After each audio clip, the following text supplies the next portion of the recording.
Let us begin by introducing our noble and titled hero, the son of the empire, Emperor Fabry Blanche Akiston. He was the greatest emperor in history. It was a man with golden hair and blue eyes like precious stones. Thanks to his character and incredible talent, the empire experienced an era of peace. However, this great ruler turned the main character's life into hell on earth. This novella was called The Empress in Captivity. The title alone says a lot. This is a story about an emperor and empress, and the original genre is dark romance. The ill-fated heroine of this novel is none other than the girl we are going to tell you about. An elderly woman asked her if she hadn't thought about marriage yet. Our heroine, whose name is Enya Lockhart, replied that she didn't have time for that. Continuing the conversation, she asked the patient to still take her medication. Enya, having stopped this conversation, once again advised not to throw away the herbs that she gave her. She couldn't tell her grandmother that she was simply trying to save her grandson from the mad emperor. To avoid her fate in the original, our heroine is constantly on the run. At the beginning of the events, the Lockhart family received the title of Duke for their services to the emperor. It was normal for the young emperor and the ducal family to arrange a political marriage. This was done to strengthen power, and there was no love between the newlyweds. However, after the first wedding night, the emperor radically changed his attitude. Previously, he was not interested in the heroine, but then he began to follow her every action, not only where she goes and who she meets, but in general everything connected with her. His twisted obsession led him to become jealous even of her family. The culmination was that he accused his loyal family of treason and executed them all. The emperor turned out to be mad, and did this so that she would be completely in his power. Enya realized she had been reborn into this disgusting novel when she turned 8. When disaster is literally on the doorstep, what can a child of that age do? She felt helpless, but the solution was surprisingly close. The girl was born with the ability to distinguish diseases using her sense of smell. Thanks to this gift, Enya was able to recognize her grandfather's illness at an early stage. She was generously rewarded, and, by developing her ability, she prepared herself for a life on the run. But by His Majesty's decree, the daughter of the Lockhart family must enter the imperial family. However, this decree came 3 years earlier than the original, and she left home. That same day, she took care of everything. First of all, to ensure that all traces were burned, she took with her a pouch containing an endless supply of herbs and a genuine identification document. She didn't want to meet this vile emperor for any amount of money in the world. And now 3 years have passed since our heroine moved from place to place throughout the empire. She often thought about her parents, whom she had to abandon. But it was better that way than to die. The law on resident registration recently changed, and she had to get up and move again. She believed that the law was actually fighting against the aristocrats, gradually stripping them of their power. This order also came 3 years earlier, and she has to go through difficulties. But Enya thought that this law would least affect the southern territories. Count Greenwald's region in the south was the most sparsely populated in the entire empire. She thought this place would be perfect for her, since she was on the run again. It started to drizzle, so she hurried to the house the realtor had recommended. And most importantly, he was even better than she thought, so she went inside and looked around. She was told the house was strange, but in fact there was a sofa, a table, and chairs, everything she needed. This was a better house than all her previous ones. With these thoughts, she walked around the floor. But the realtor's suspicious words about the house having some strange features still worried her. However, there was no better place to hide from the emperor. There was some noise outside that was not drowned out even by the increasing rain. And although she was worried, she still decided to go and see what was going on. Trying to stop her knees from shaking, Enya walked to the door and swung it open. Suddenly, something jumped out towards her and fell. She couldn't believe her eyes. There was a man lying right in the middle of the yard, and the rain was pouring down and thundering. All this together frightened her so much that she almost lost consciousness. But she held on. She couldn't understand what was happening, why this man was in her yard. I thought that maybe this was the reason why the price of this house was so low. In this city, houses were located far from each other, and there may be security problems here. The man continued to lie motionless, so she began to worry. At first, our heroine asked if everything was okay with him, but there was no answer. She tried to push him and felt the smell of rain coming from him. He looked like he had just passed out, and she found it all very suspicious. If she called security, she would attract unnecessary attention to herself, which she didn't need. But at the same time, she couldn't leave a person lying around on the street in such weather. It can only get worse for him, and this will then become a heavy burden on her soul. Our heroine couldn't pretend that she didn't see the sick man right in front of her, and even if she is on the run now, she still has to provide assistance, and first of all, cure her. She thought that you never know in advance. Maybe this person will help her in the future. Perhaps he will be the one to end her miserable life on the run. Having barely dragged him inside, she wondered why he had lost consciousness on the threshold of her house. Then I remembered that in one of the letters, Emma said that she would send a person to her. The maid wrote to her that she would send her a strong mercenary whom she trusted to help her. Emma was like family to her, and the only one who knew about her life on the run and helped her. Maybe then this is the same person whom the maid hired from the mercenary guild. But if this man was sent by the imperial family, then it would be a disaster for her. She decided to try to find out if he had a mercenary symbol and searched his pockets. I was delighted when I found what I was looking for. Moreover, the man had an A rank, which was not bad, because they're usually ranked from D to S, and I even read his name, Dale. In the novella, the emperor's name was something like Paprika, the first Bulgarian pepper, and he was described as incredibly handsome, but that was just the usual cliché. Although this man was also very handsome, people with such looks don't become extras. Enya decided to check. She had already seen that the hair was black, but the eyes were golden. This was completely different from the emperor, who was blonde and had blue eyes. She still wasn't 100% sure, but she decided it was worth curing him. Even if he was sent by the emperor, he would not treat the future empress rudely. Grandfather often repeated that their family motto was to never turn away from those who need help. And she was a very good doctor, so she considered her patient to be extremely lucky. I decided for myself that I would cure him to an ideal condition and fussed about it until the morning. After checking him, I realized that the fever had subsided and the patient's breathing had become regular. I noted to myself that I hadn't been so focused on something for a long time. She hoped that he would soon be able to wake up, and with these thoughts, she fell asleep right there. Coming to, Dale saw his sleeping savior and quickly assessed the situation. His conscience did not allow him to leave her like that, so he carried her to bed on the second floor. The morning had already come into its own when our heroine woke up from some noise. Half asleep, thinking it was the maid, she asked what she was doing. But when she woke up, she finally remembered that, in fact, she had been on the run for 3 years already. Emma was in the duchy and could not carry out any actions here. Looking around, our heroine realized that she was on the second floor. But how? Trying to remain calm, she walked out of the room and caught a whiff of a delicious aroma. It came from the first floor, and when she went down, she saw someone's figure in the kitchen. Then memories came to mind. It was the same man she brought yesterday. She was looking at him furtively from above. Suddenly, he turned around and asked if they were awake. Did he really recover so quickly? And what is he doing in someone else's kitchen without permission? In response to her question, he replied that he wanted to prepare breakfast as a token of gratitude, and he asked her if she usually doesn't have breakfast, and Enya said that it would be good if they cooked it. Then she corrected herself and asked who he was. He apologized and introduced himself as Dale. When he added that he was the master of the house, she froze in complete stupor. She thought about what was going on here, and then it began to dawn on her what the catch was. From the very beginning, she was surprised by such a low price for this house, even though it was in the village. Enya said that it turns out that she will rent the second floor, and he will live on the first. Dale explained that he urgently needed money, but could not move to another place yet. She thought sadly that she had barely managed to find even this place to rent, and she was in such a hurry that she didn't really check the contract, so it's her fault. Our heroine went to the realtor and asked for an explanation for all this mess, but the agent said that everything was explained, and since there were no errors in the contract, the money would not be returned. It turned out that even if she wanted to move, only Dale had a free house. Having found out a little about him, I discovered that he lived here before she became empress. He is known for helping people as if every problem was his own, and he is in good standing.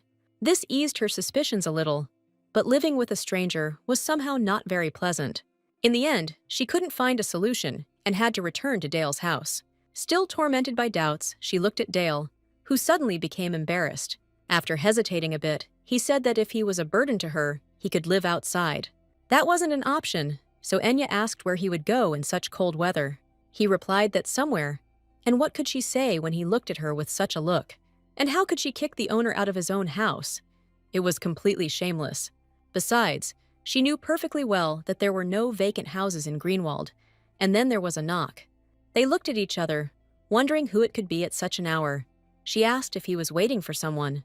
Dale replied that he hadn't invited anyone and added that he would go and check who was there. He advised her to stay inside. Dale opened the door, and a man appeared on the threshold. He looked a little confused and asked if dear Miss Anne lived here. This name was the pseudonym our heroine used after her escape. And sweet Miss Anne was apparently an arbitrary password that Emma had set. She said that it was for her, and the man said that he was a mercenary and was hired to serve her. When I asked for supporting documents, he immediately provided them. This nondescript mercenary still needed to be housed somewhere, since he had no housing. She would still have to pay for his services, and her budget was currently very limited. Then she looked at the owner of the house, who was much more attractive. Besides, no matter how you look at it, he was also a mercenary, so she made her decision. As I expected, when I asked about housing, the person who came answered that there was none. Smiling sweetly, our heroine said that in that case, she would have to cancel the order. As she closed the door, she quickly calculated the cost she had just saved. Then she asked Dale that he could use the second floor for a year. He replied that everything was correct, and she thought that the maid valued functionality. That's why she specially sent an S-rank mercenary, because she's worried about her safety. But no matter how you look at it, being a person who counts every penny is simply terrible. After talking to Dale, I found out that according to the registration law, her name will not appear. She decided that it was worth hiring Dale, so she would have a personal A-rank protector. He will be able to hide from the law, and the owner of the house is an excellent cook for everything else. After some thought, Enya suggested that Dale be paid a base salary of 1 million krob. And since they live together, she can pay for living expenses separately. After taking out the money, she said that while he was unconscious, she checked his badge. She explained that the amount showed that this was not a regular order, but she was on the run and needed protection. When he asked if someone was threatening her, she replied that yes, it was, and that the person was very powerful. She added that since the task was dangerous, she was offering additional compensation. That amount of money could have bought an estate, so Dale said it was a risky business, especially for her, so he asked her to tell him the details of this order. And he promised to keep everything a top secret, and she thought he was caught. She knew she had made the right choice, and asked him to become her contract husband. This was the real reason.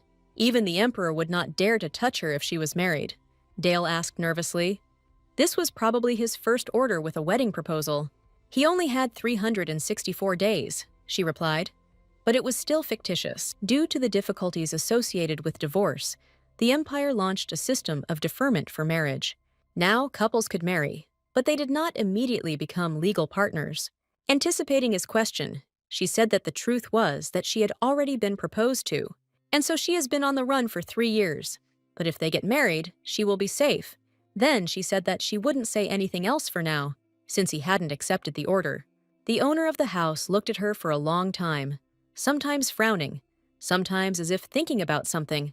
Realizing that the request was still strange, she said that she would not pressure him, and if he refuses, she will look for another candidate. Then he stopped her. He said that he agreed, and that he would be Miss Enya's contract husband for that period. Already on the way to the temple, Enya spoke to him about the legend of their long-distance relationship, that they split up because of their parents, but Dale made the journey south because he couldn't live without her. He said that he remembered everything, and she added that that was why they were in a hurry to get married.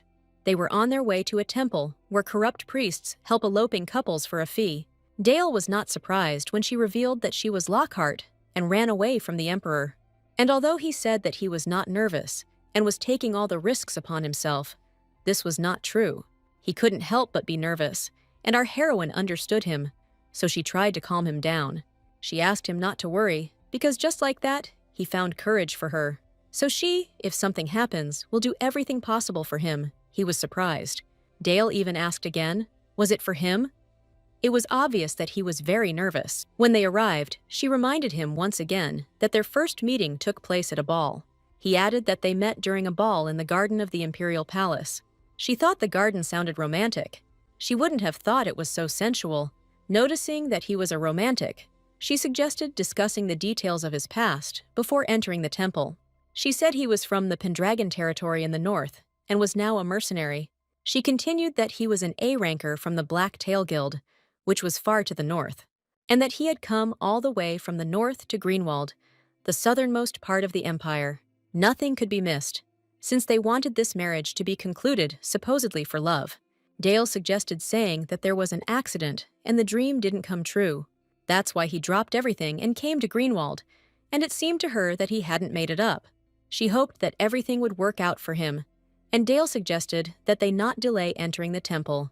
She wanted to know one more detail, so she asked if he was seeing anyone. She explained that they had to be honest, and he replied that she didn't have to worry, that he has no one, and he is not going to do his job half-heartedly. And in general, she saved him, after which they decided that they could now enter into this marriage. Dale was a little uneasy as Enya told the priest why they had come there. He asked a couple of questions, and our heroine explained that they ran away for the sake of their love. She was a little nervous, and it seemed to her that Dale felt more confident. But he only seemed to be collected. In fact, he understood absolutely nothing.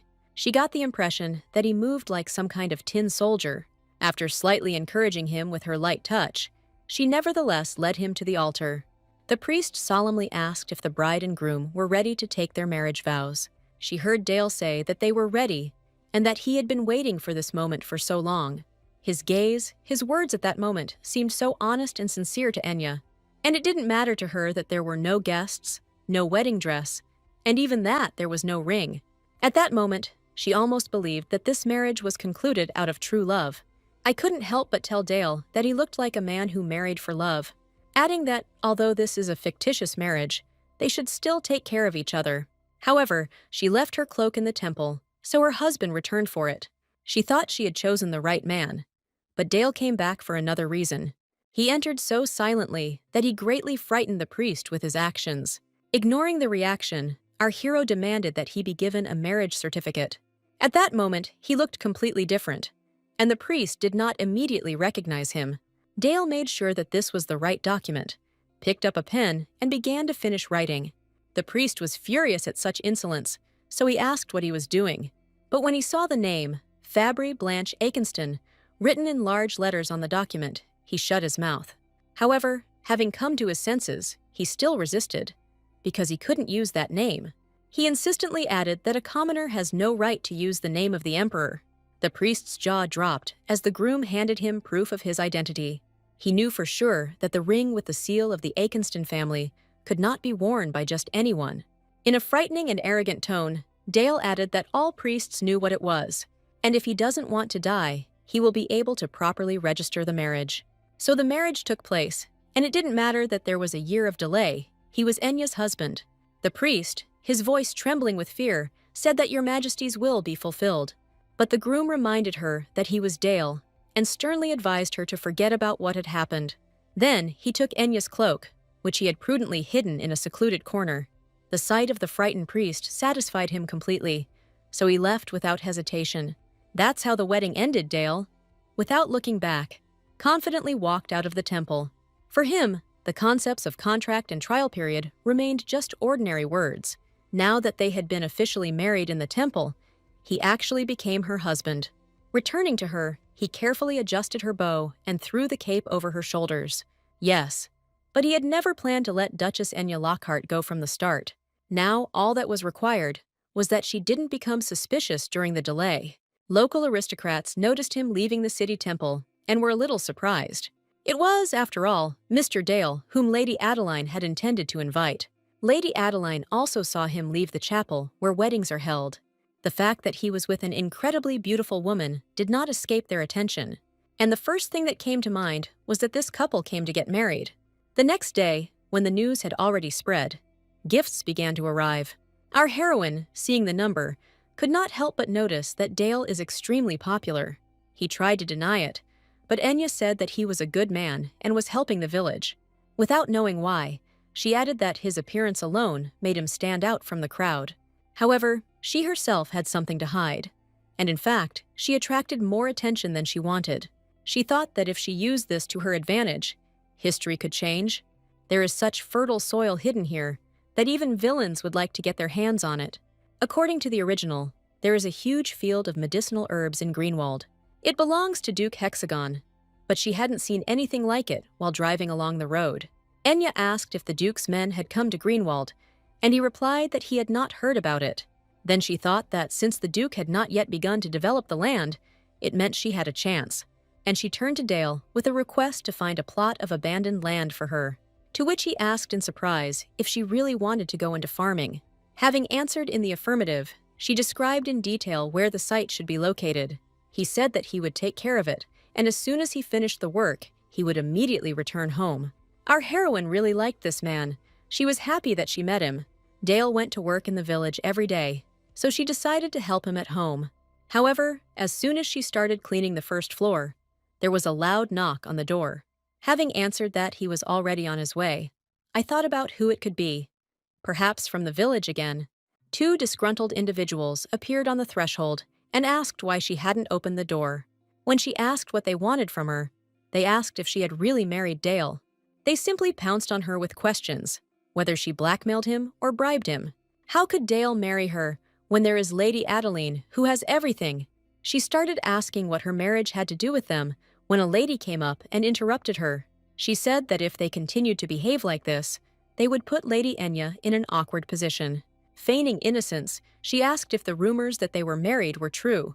Having answered that she was Enya, she thought to herself that the main thing was that the Emperor had not sent them. The lady introduced herself as Adeline Kidland, and that she was the daughter of the Viscount who lived next door. She asked me not to be cautious, because she simply came to invite me to a small meeting. Enya thought that the lady was not exactly a neighbor. Her lands extended far beyond the border. So she asked why they wanted to invite her, and the ladies asked her to be respectful. After all, Lady Adeline is almost Lord Greenwald's granddaughter, and wants to get to know this place. Then she said that she would like to invite Lady Enya to a modest tea party tomorrow. After all, she is new here and is having difficulty adapting, and therefore we must help her. However, our heroine felt that she was only pretending and not speaking sincerely. Guessing that they wanted to humiliate her in front of everyone, she played along and accepted the invitation. For her, this was even good. She still wanted to be near the estate. She told Dale about the invitation, and he said she didn't have to show up. She explained that the land Dale had found was nearby, and she wanted to see it. Then, her husband suggested that she use the dresses in the dressing room on the second floor. Enya had already discovered this wardrobe and was curious to whom it belonged. That's why she said that if these were his ex-lover's dresses, she wouldn't dare. Dale reassured her by saying that his younger sister had left the clothes behind when she moved out, and that he was too busy with work to think about dating, that he hadn't met her yet. He said the last part so quietly that she didn't hear it, but it didn't matter to her. While Enya was thinking that living with his beloved was not like him, Lady Adeline returned home. She shouted to the whole estate that it irritated her, then attacked her sister. She was furious and, throwing away her purchases, didn't pay any attention to Sophia, and she promised that this year's birthday party would be special. After all, she couldn't allow this low-born girl to take away what she considered hers. The next day, not far from the Lord's estate, she was inspecting a plot of land. This was exactly what she wanted. The plot was huge, and on top of that, it was cheap. But in fact, there were rumors that due to the curse of these lands, the Lord fell ill. That's why it's sold below market price, and Enya has heard something similar. The area was similar to what was described in the original, but there was a certain stench. Nothing was said about this in the novel, and our heroine decided to check. Dale handed her a shovel, which he had grabbed from the carriage with him in advance. She was about to begin when he stopped her and asked her to wait a little. Then he said he needed to do something before she could dig in the ground. He invited her to sit on his cape, as she would soon be joining the tea party. Enya, touched, said that he still had to go to work today, but he replied that it was okay. But I heard that in high society, the slightest flaw can end in scandal. When he helped her put on her gloves, she thought he was taking such tender care of her. She was so pleased by his concern, but she still began to do what she came for. After peeling back a little of the top layer, she realized that she had been right in her guess. The soil below smelled different from that on the surface. It was fresh and fertile. She wondered why the soil rich in microorganisms was sprinkled on top. She guessed that this was the reason why Duke Hexagon had not yet purchased the plot. And she asked Dale that in order to purchase land, she needed to contact the Lord's estate. To which he replied that no, because Greenwald was now using it for convenience. He said the land belonged to Lord Kidland, and she found that unusual. After all, the huge plot of land located next to the estate belongs to someone else. She found the whole situation strange, both this area and Lady Adeline. She had no idea what was going on here, but she decided that the area was not worth missing. With these thoughts, she remembered that it was time for her to appear at the estate itself. Moreover, this was the very place where she could find out everything firsthand. Our heroine had no intention of staying so long, but they were already awaited at the estate. Dale helped her out of the carriage, and she thanked him for escorting her. He replied that he was always happy to help, and the ladies immediately noticed his unusual smile. Local ladies still believed that this was a forced marriage, but seeing the two of them together, Adeline thought that maybe things weren't so. Then she greeted them. Enya expressed her gratitude for the invitation, but noted Adeline's emotions. She didn't even hide her mood and paid attention exclusively to Dale. Then Enya decided to tease a little and pretended to feel a little sick in the carriage. Dale thoughtfully offered to take her home, but she said she felt better. The lady's face turned blacker than a cast-iron frying pan. She was only holding back because of him. Pretending not to notice, our heroine said a sweet goodbye to her husband. However, she carefully watched every movement of her mistress and was pleased with herself.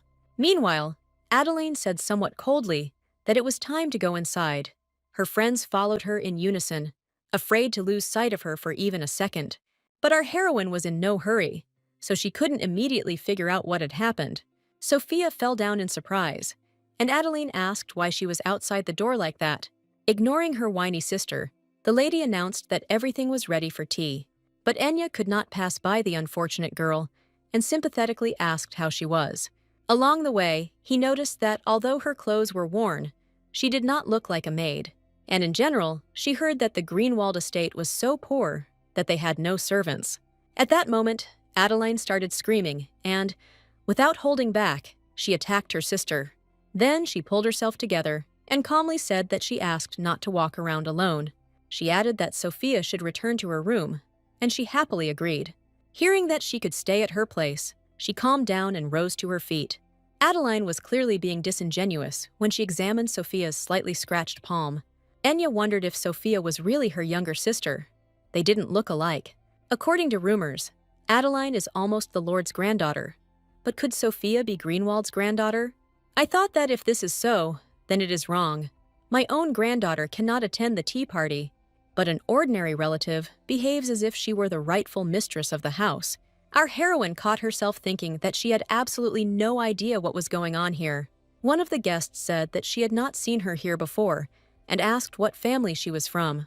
Then the ladies began to say among themselves that she was the same simpleton who was with Dale.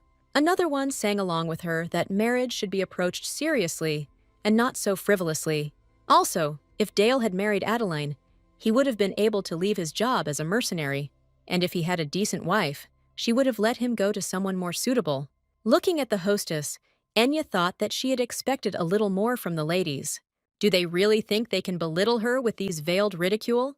Finally, the guests decided to move on to the main event of today's tea party. It was on Miss Adeline's birthday that they began to take turns presenting gifts. Our heroine, of course, was not informed of the true reason for this event. This was done on purpose to make her look like a rude woman who came without a present. Lady Adeline thanked everyone and then turned to Enya, asking what she had prepared. After all, she didn't come here empty-handed after such a kind invitation. Smiling, our heroine thought that the time had come for that very thing. The hostess hypocritically asked the guests not to be so harsh, because it didn't matter. Then Enya said that, of course, she also prepared a gift for this occasion. She knew that no one was expecting this, so she expected this reaction.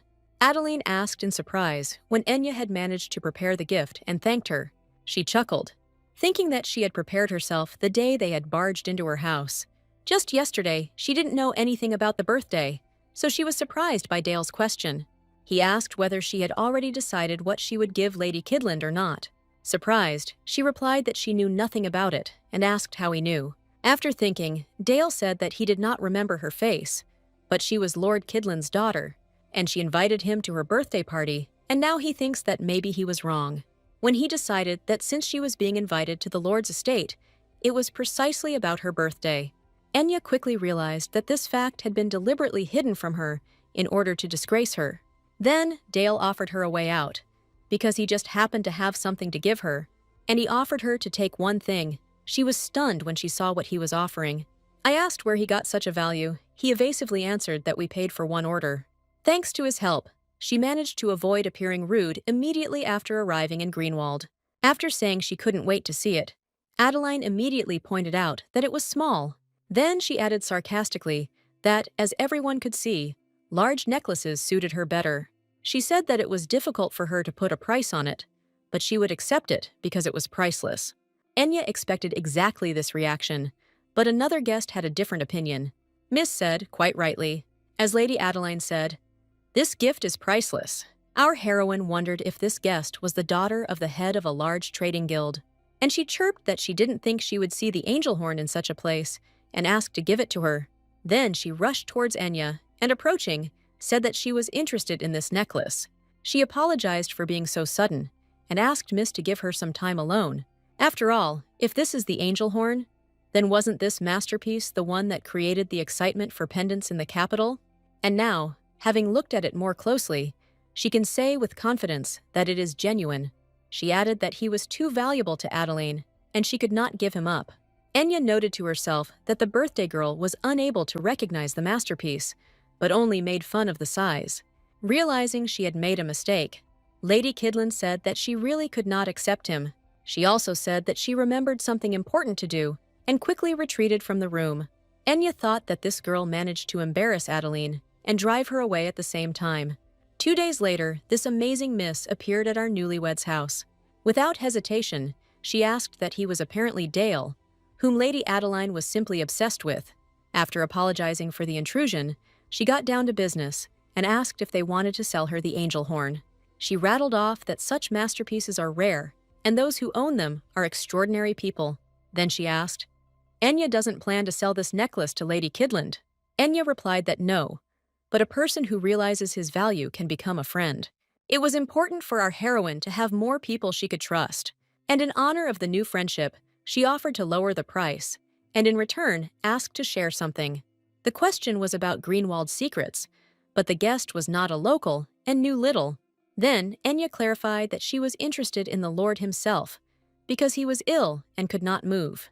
The guest asked that, to put it simply, the miss wanted to know why the Lord was bedridden. After hearing an affirmative answer, she said that Greenwald and Kidland were initially united. But several generations ago, Count Greenwald granted the younger branch, Kidland, the title of Marquise. At that time, the territory was divided for the first time, but close ties between families remained. Thanks to this, the Marquise constantly helped the Count in destroying monsters. But one day, when Kidland was caught off guard, the monsters broke into the Lord's estate. The Count was attacked by monsters and wounded, and Kidland has been helping with his treatment ever since. In return, he received from Greenwald a portion of the land that had long been of interest to him. Enya asked what reason Kidland had for being interested in the wasteland in front of the estate. The guest didn't know the answer, so our heroine said she would try to find out the reason, and she promised her new friend to share information, a valuable resource for traders. At parting, the guest miss asked to contact her at any time. She will help. Taking a mug of cocoa, Enya asked what exactly Dale was doing at the Lord's estate. He replied that he was managing the hunting grounds in case the monsters returned. She thought how they could send such a harmless person to deal with monsters. When she asked if he could take her with him to the estate, Dale replied that he could, and when he asked why, she replied that it was about the land he was looking for her. She smiled and explained that she seemed to have found a great way to get it. The next day, as planned, Dale brought her to the Lord's estate. She thanked him for his help, and he felt sorry that he had to leave her because of work. But Enya encouraged him, saying that she could handle it and that they would see each other at home that evening. The more she looked at Dale, the more amazing he seemed to her. Maybe it's because he's a mercenary and has excellent posture and riding skills. I caught myself thinking that at first glance, He could have been mistaken for an aristocrat. Out of the corner of her eye, she noticed Adeline watching them. Wondering for how long, Lady Kidland pulled the curtain sharply and wondered why this fox had come again. What is she planning this time? Does this girl really want to interfere with her plans again? After our heroine arrived at the estate, something immediately surprised her greatly. The Lord's assistant said he had heard from Sir Dale that she wished to see the master. The realtor who scammed her with the house suddenly turned out to be her assistant in this house. The man said that the Lord was currently unable to receive guests. Enya replied that she had heard that the Count was bedridden, and that was why she had come. She explained that she was visiting today as a doctor, and that she wanted to look at the Lord's condition. The assistant was very happy at first, but then he became despondent and began to speak sadly. He said that, as she could see, they were unable to pay for medical services, and he even had to work part-time, like that time when he helped her find a house. She said that she was not asking to pay everything at once, and he was interested in the reason for this. Our heroine explained that she could say with confidence that she could cure him, and they can discuss the cost of the treatment itself after they make a diagnosis. The patient's granddaughter was on duty at the bedside. She asked if you were that same girl. The assistant invited her to come in, and she politely said, "We met again, Sophia." Coming closer, she asked if she could check on her grandfather's condition first. Enya, relying on her gift, smelled the same stench she had vaguely detected at the tea party. In fact, she was very familiar with the smell and asked when the symptoms appeared. Sophia replied that about 3 months ago he lost consciousness and was unable to move. Noting that 3 months is a long time, Enya said that fortunately she has a cure. After apologizing for his suspicion, the Lord's assistant asked if the drug was reliable. He explained that they had tried many remedies, but unfortunately nothing worked. Enya reported hallucinations, self-talk, and a characteristic rash on her hands and feet. To top it all off, psychological and physical symptoms appeared simultaneously. When they asked how she knew, Enya replied that her grandfather had the same symptoms, but after timely treatment he recovered.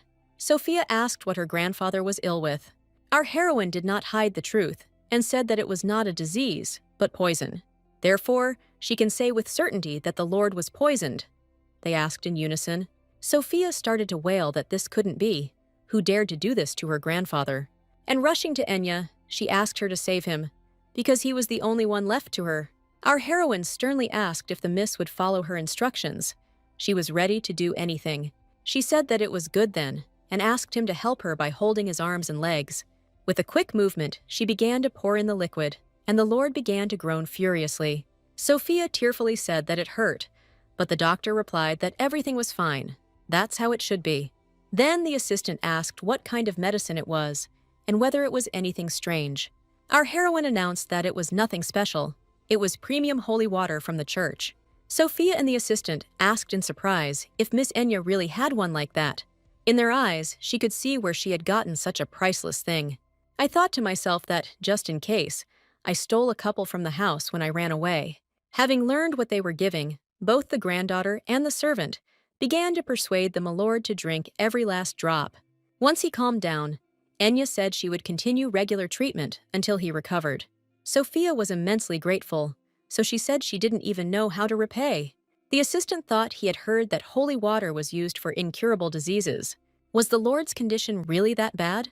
And Adeline suggested treating it with herbs? He thanked Enya and added that he would like to repay, but he doesn't know what they can do. But our heroine knew perfectly well what she wanted for her work. She needed land. She explained that she would like to grow herbs herself, so that she could help people.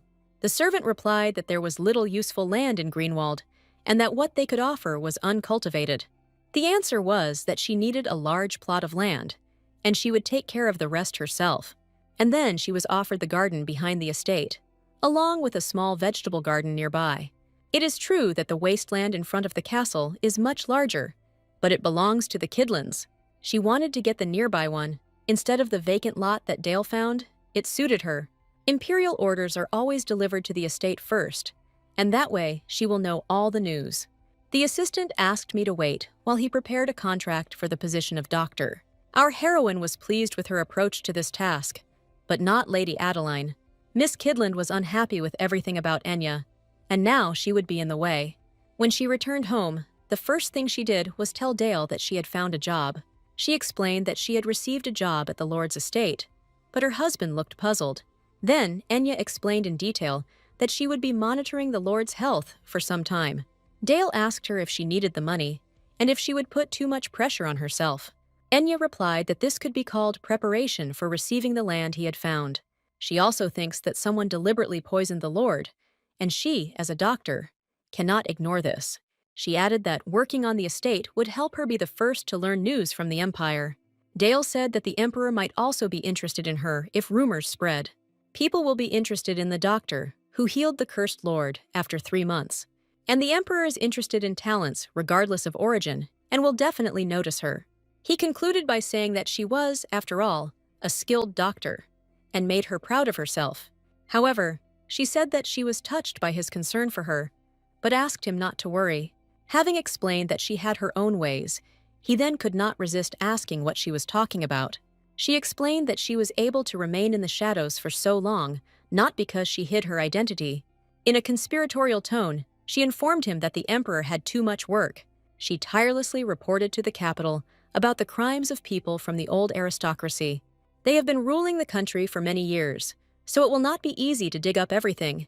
But to do this, she hired informants to uncover crimes and corruption. She added cheerfully that an emperor who is strengthening his power should be happy. And because of her, he is too busy to come for her. And this is only to her advantage. Just perfect. I thought to myself that this is how he ties the emperor's hands and punishes the villains from the original. It began to dawn on Dale, and he very quietly, almost muttered, "That's it." She didn't hear. Then he said that he was surprised and would never have thought of such a method. Now he understood why he had so much work lately. It was her plan. Enya did not forget about her patient and asked him how he was feeling. Sophia replied that thanks to the medicine, her grandfather was back on his feet in just a week. Enya knew that the poison that had been used to poison the Lord was rare and had unique properties. It requires repeated administration, and there are no side effects until a lethal dose is reached. Hexagon, the former head of the old aristocracy faction, was behind the poisoning of her grandfather. It was part of his plan to destroy her family, the leader of the new aristocracy faction. History may have repeated itself, but who among the Hexagon's people could have been in the estate? It was a question she didn't have an answer to yet, and suddenly she saw someone. She only managed to see red curls and thought that it could be Adelina. And again, the question arose as to where the lady was rushing to in such a hurry, but Enya did not have time to think about the reason. Sophia caught up with her, and she asked her if something had happened, as the examination was over. The young lady replied that she wanted to thank them, because they would never have known about the poison.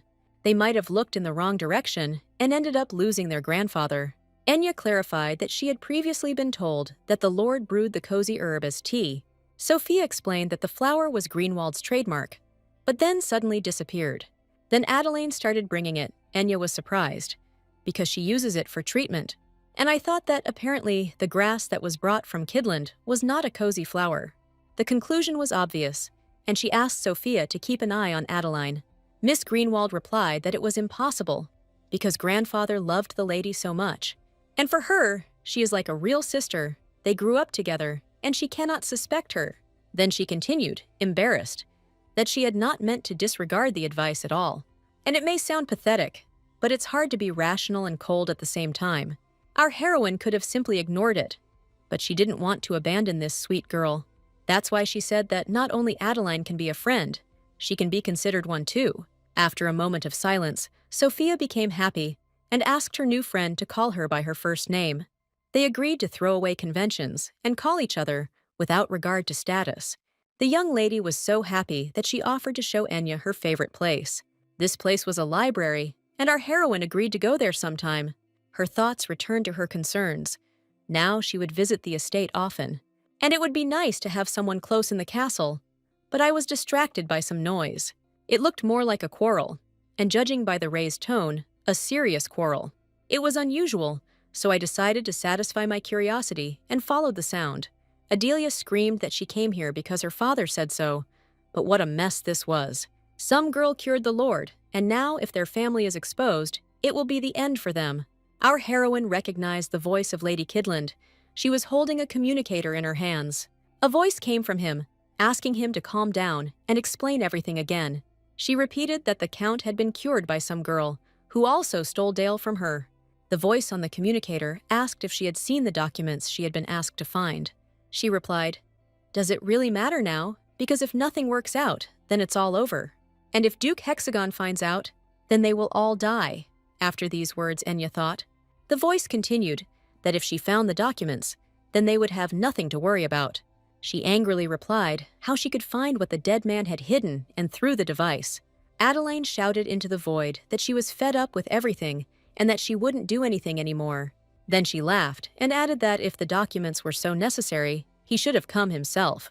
Our heroine was afraid to look out from around the corner. She didn't need to be noticed at all. All she could do was listen to Adeline, who had gone from screaming to whispering. Lady Kidlin blamed her for everything, because with her appearance in Greenwald, everything went to hell. Enya thought that Adeline was talking about the Duke, and Duke Hexagon came to mind. After all, there were only 2 duchies in the Empire at the moment, Hexagon and her Lockhart family. After waiting for Adeline to leave, our heroine went downstairs to check everything. She found the most important thing. It was the Mana Stone. Now she will have proof. As Enya thought, Duke Hexagon, the faction leader and the villain from the original, is behind everything. This family specializes in medicine, and there was a time when they were called the People's Angel. The main reason is that they provided the entire empire with the so-called panacea. The medicine was miraculous and cheap, and for the poor, it became a salvation. But it was a terrible drug, with serious reactions such as paralysis and addiction. The previous emperor, supported by Hexagon, turned a blind eye to this, but the current emperor actively sought to bring the Duke to justice. In the end, Hexagon was placed under house arrest, which was the most they could do at the time. As his prison term expires, he will likely try to regain power, and the fact that her grandfather and the Lord were poisoned by the same poison could not be a coincidence. Enya could not allow pharmacology to be used for nefarious purposes, and apparently those documents are irrefutable evidence of fraud. She understood that she needed to find them before Adeline did, and she was frightened by the surprise. She was frightened by Sophia, who came from the sounds coming from the stairs, which are not usually used. She said that she had taken a wrong turn, and, in her great excitement, had dropped something. Enya wasn't sure how it would end, and decided not to tell Sophia anything. However, this was her chance, so she said that she had some free time. And she asked if Miss wouldn't mind showing her the library today, and she was delighted. Our heroine thought to herself that since things had turned out this way, she would look there first. The young lady barely audibly said that it seemed like she hadn't been here for a long time either, and Enya thought that there were so many books that it would be difficult to find the documents on her own. Sophia said that before Greenwald began to decline, there were even more books, that people in her family loved to read. Even though the place now looks more like an abandoned warehouse, Enya realized why there was so much dust here, and asked if Miss had brought Adeline here. Having replied that she had brought her, she added that she didn't like it there because it was dirty. But our heroine thought that this was one of the best places to hide documents, and if Lady Kidland had taken the search seriously, she would have started looking here. She assumed that this was a place where it would be difficult for an outsider to find them.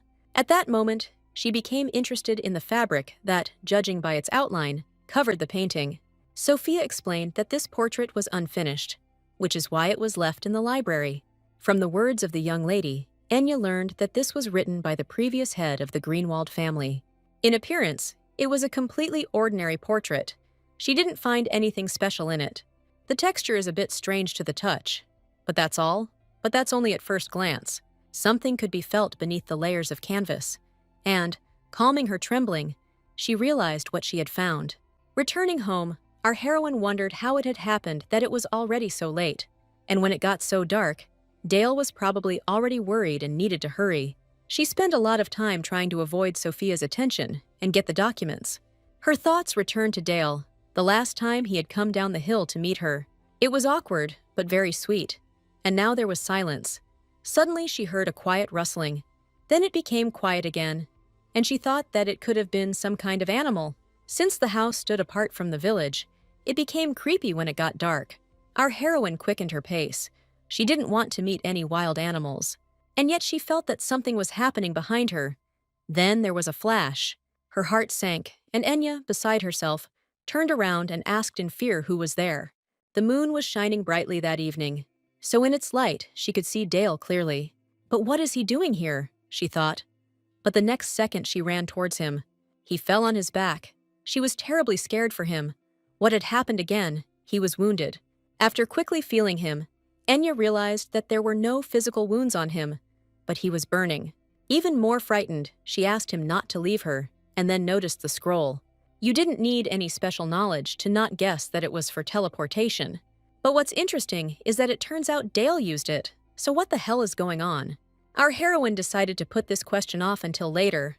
First, she needed to get home. Luckily, the neighbors helped her drag him, and after a while, he came to his senses. Hearing her ask how he was feeling, Dale jumped up and asked what she was doing there. Then he asked why she was in his room, and slightly embarrassed, she apologized. When he asked how he ended up there, she told him what had happened, but that wasn't important. So she started talking about how it wasn't just for nothing that he lost consciousness. Seriously, but at the same time affectionately, she asked if he had been overtired lately. She explained her thought, because this was the second time in a short period of time that he had lost consciousness. She added that she wasn't asking her to tell her everything, but if she could help, then let her say so. After thanking her, he said that he simply had to concentrate on work and to do everything for a happy married life, but apparently a little overdone. After listening to him, I asked why he ended up using the teleportation scroll. There was no point in denying it, so he said he finished later and decided to use it once. Enya said that the scrolls are very convenient, but that using them too often puts a strain on the body. And in general, it's normal to be late, and I asked not to use them anymore. Left alone, Dale thought he couldn't believe he'd passed out in front of her. He needed to go to the Imperial Palace secretly, but ended up making her worry. Probably, accumulated fatigue and frequent use of scrolls did their job. Hearing the door creak on the second floor, I thought I needed to find another way, and Enya thought that if it were a disease, she would have smelled it right away. It was clearly a side effect, but they are rare after a single use. For a mercenary like him, using scrolls so often that it harms his body is not normal. I remembered the necklace, which was too valuable to end up in the hands of a commoner. He also said that he no longer takes on dangerous work. So is he hiding something? And although she went to bed with a heavy heart that evening, in the morning, she made her decision cheerfully. When he saw Enya, he couldn't believe his eyes, and she asked him to sit down. Bustling around the kitchen, she said she had prepared dishes that were good for restoring strength. He said sheepishly that she, too, was tired of working as a doctor and caring for herbs.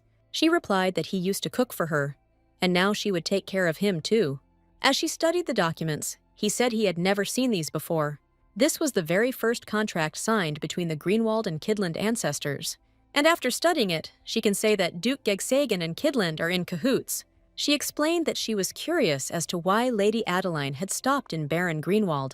From an overheard conversation, I learned that everything was done to destroy this evidence against them. Due to the terrain, Greenwald was often attacked by monsters, but the Lord had mines, and he signed a temporary contract with Kidland to destroy monsters. In exchange, Greenwald granted the right to extract minerals from the mountains. Currently, mining in the border areas is Kidland's main source of income. It was also profitable at that time. But did this really make Kidland more greedy? Then the Count, one of the parties to the contract, died, and no one knew where the documents were.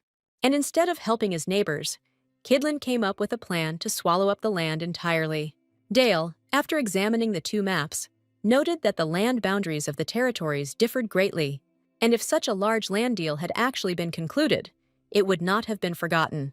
Dale asked if it meant that the current contract was fabricated and that Gegsagen was involved in it. She replied that Kidland, with the help of Duke Hexagon, hid the real contract, and based on the fake, they seized the territory of Greenwald for a long time.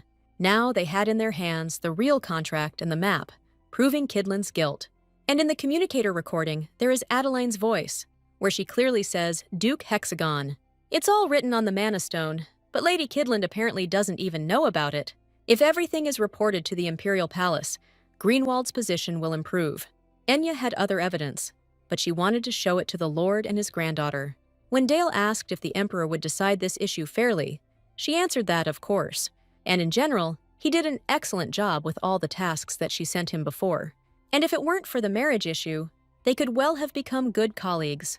She would also like to make a wish that this issue would be resolved as soon as possible. Looking at her mysteriously, Dale said that this issue would definitely be resolved soon. As Dale said, a month later, everything was already over, and changes began to happen in the estate. The imperial family showed strictness and conducted a thorough investigation. Enya's diagnosis was confirmed. The poison was made from a modified flower. Because the Kidlands could not openly use the land, they slowly poisoned it.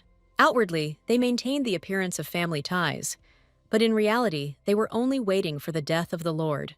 Then the Kidlands would have swallowed up their neighbors, and Adeline would have had to flee the estate in a hurry.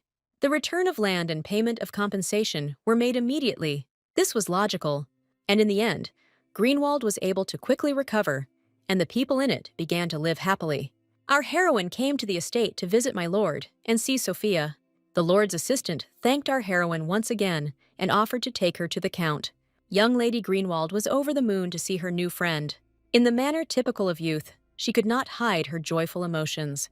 Enya asked if the girl had come all this way to meet them. Sophia chattered that she and her grandfather had been looking forward to seeing them and invited the guests into the office. My lord read the letter, and Sophia said that he cried every time he reread it. He looked up at those who entered and said that he had read it for the last time before showing it to her. His hands were shaking a little as he folded the paper back into the envelope. He was nervous.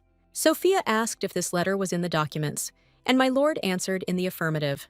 Then he told me that his great-grandfather had left this message to his grandfather a long time ago. When she asked him if he was close to his grandfather, he replied that he personally taught him everything.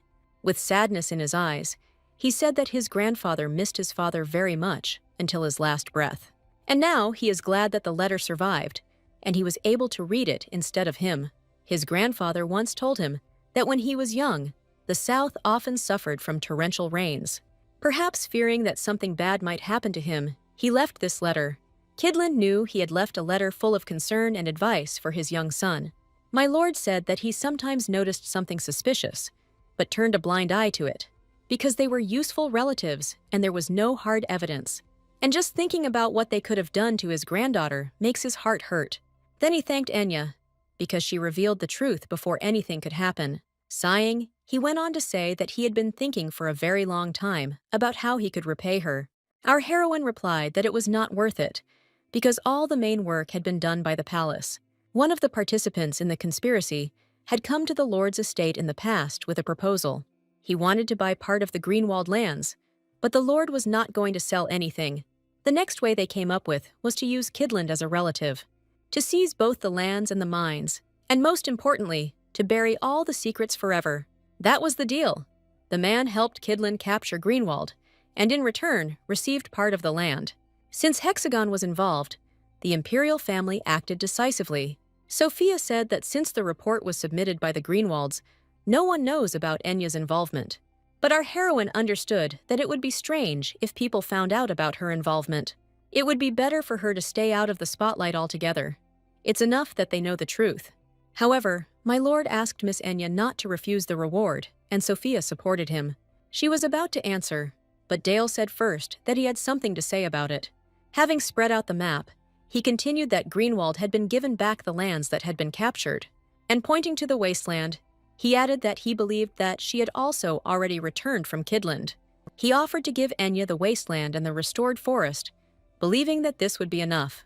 Dale reminded her that she had saved them all after all, but Enya thought a little differently. She was, of course, pleased that he remembered what she had said earlier and raised the topic. She had planned to get this land, but under the circumstances, she decided to give up. The grandfather and granddaughter agreed to this proposal, considering it an excellent idea. Dale said that he asked them to express their gratitude and simply accept these lands. Then she said that since it would be rude to refuse, she would accept it with gratitude, but only restored forest. Otherwise, the whole point of returning these lands is lost. Instead, she suggested working together to turn the wasteland into fertile land. Enya said she wanted to offer them her help to show that Greenwald had risen. She said that she had been studying cleansing methods, and with the help of the temple, everything could be done quickly. The owner of the house was surprised that the busy priests would make the entire journey to the estate. She replied that with the help of donations, A priest she knew would definitely agree. He is someone who loves money very much, and if the amount is sufficient, he can even come here. My lord asked if he had done everything correctly, and the assistant replied that he had. But it's hard for him to believe. Since His Majesty is in Greenwald, it means Lady Enya is the one. Clearing his throat for effect, the gentleman said that it would be better not to raise this topic. Then he quietly added that they looked happy, and that was all that mattered. Stretching in her chair, she thought that this was enough to clear the wasteland. Our heroine was pleased with the work done and decided to check on Dale. Even when he was doing such routine and rough work, she couldn't take her eyes off him. Sometimes she even thought how handsome and stately he was, and how lucky his wife would be. I was glad to see that Dale has been looking much healthier lately than before. She called out his name and asked if he was okay. He replied that he was fine. I hoped he stopped using teleportation scrolls after that day. She felt like she had gotten a lot from Dale since she came here. Enya said that they had been through a lot together and suggested going somewhere. Unexpectedly for herself, she invited him on a date, and they went to a small town. They were walking along the streets where children were playing, and one of them let his guard down. The girl almost fell, but Dale supported her and advised her to be more careful in the future. The kids ran on. The girl waved her hand at him and called him Mr. Enya explained that in the eyes of children, every adult looks like Mr. or Ma'am. Then she added that seeing children running around the street excitedly lifts their spirits. And she complained that in Greenwald there are almost no children, that in a big city it is different. Dale said that as far as their date goes, there's a reason they came here. She answered evasively that the bigger the city, the more you can see. She also said that it was terrible, because if you think about it, they spent so little time alone, and she suggested making this day special, because after all, it was their first date. She also wanted to thank him for his help, so she suggested going to the store. At some point, completely embarrassed, he asked why he needed so many clothes. There is no need for this, and it is quite enough for him that they spend the day together. He explained that he would be embarrassed if she spent such a large sum on him. She replied when she would ever get the chance to dress him in such cute clothes. Enya thought that Dale looked good in everything, and that buying him clothes was a pleasure. And this boutique is for middle-class people, so the prices won't hit your wallet too hard. She said out loud that she had signed a contract and had the money, so he didn't have to worry. She helped Rosanna invest in Grindelwald, who became a partner in herbalism. So at the moment, our heroine really didn't need money. The suits she bought for Dale turned out to be a pair, so she dressed up too. After a successful shopping spree, Enya thought it would be nice to have a little snack.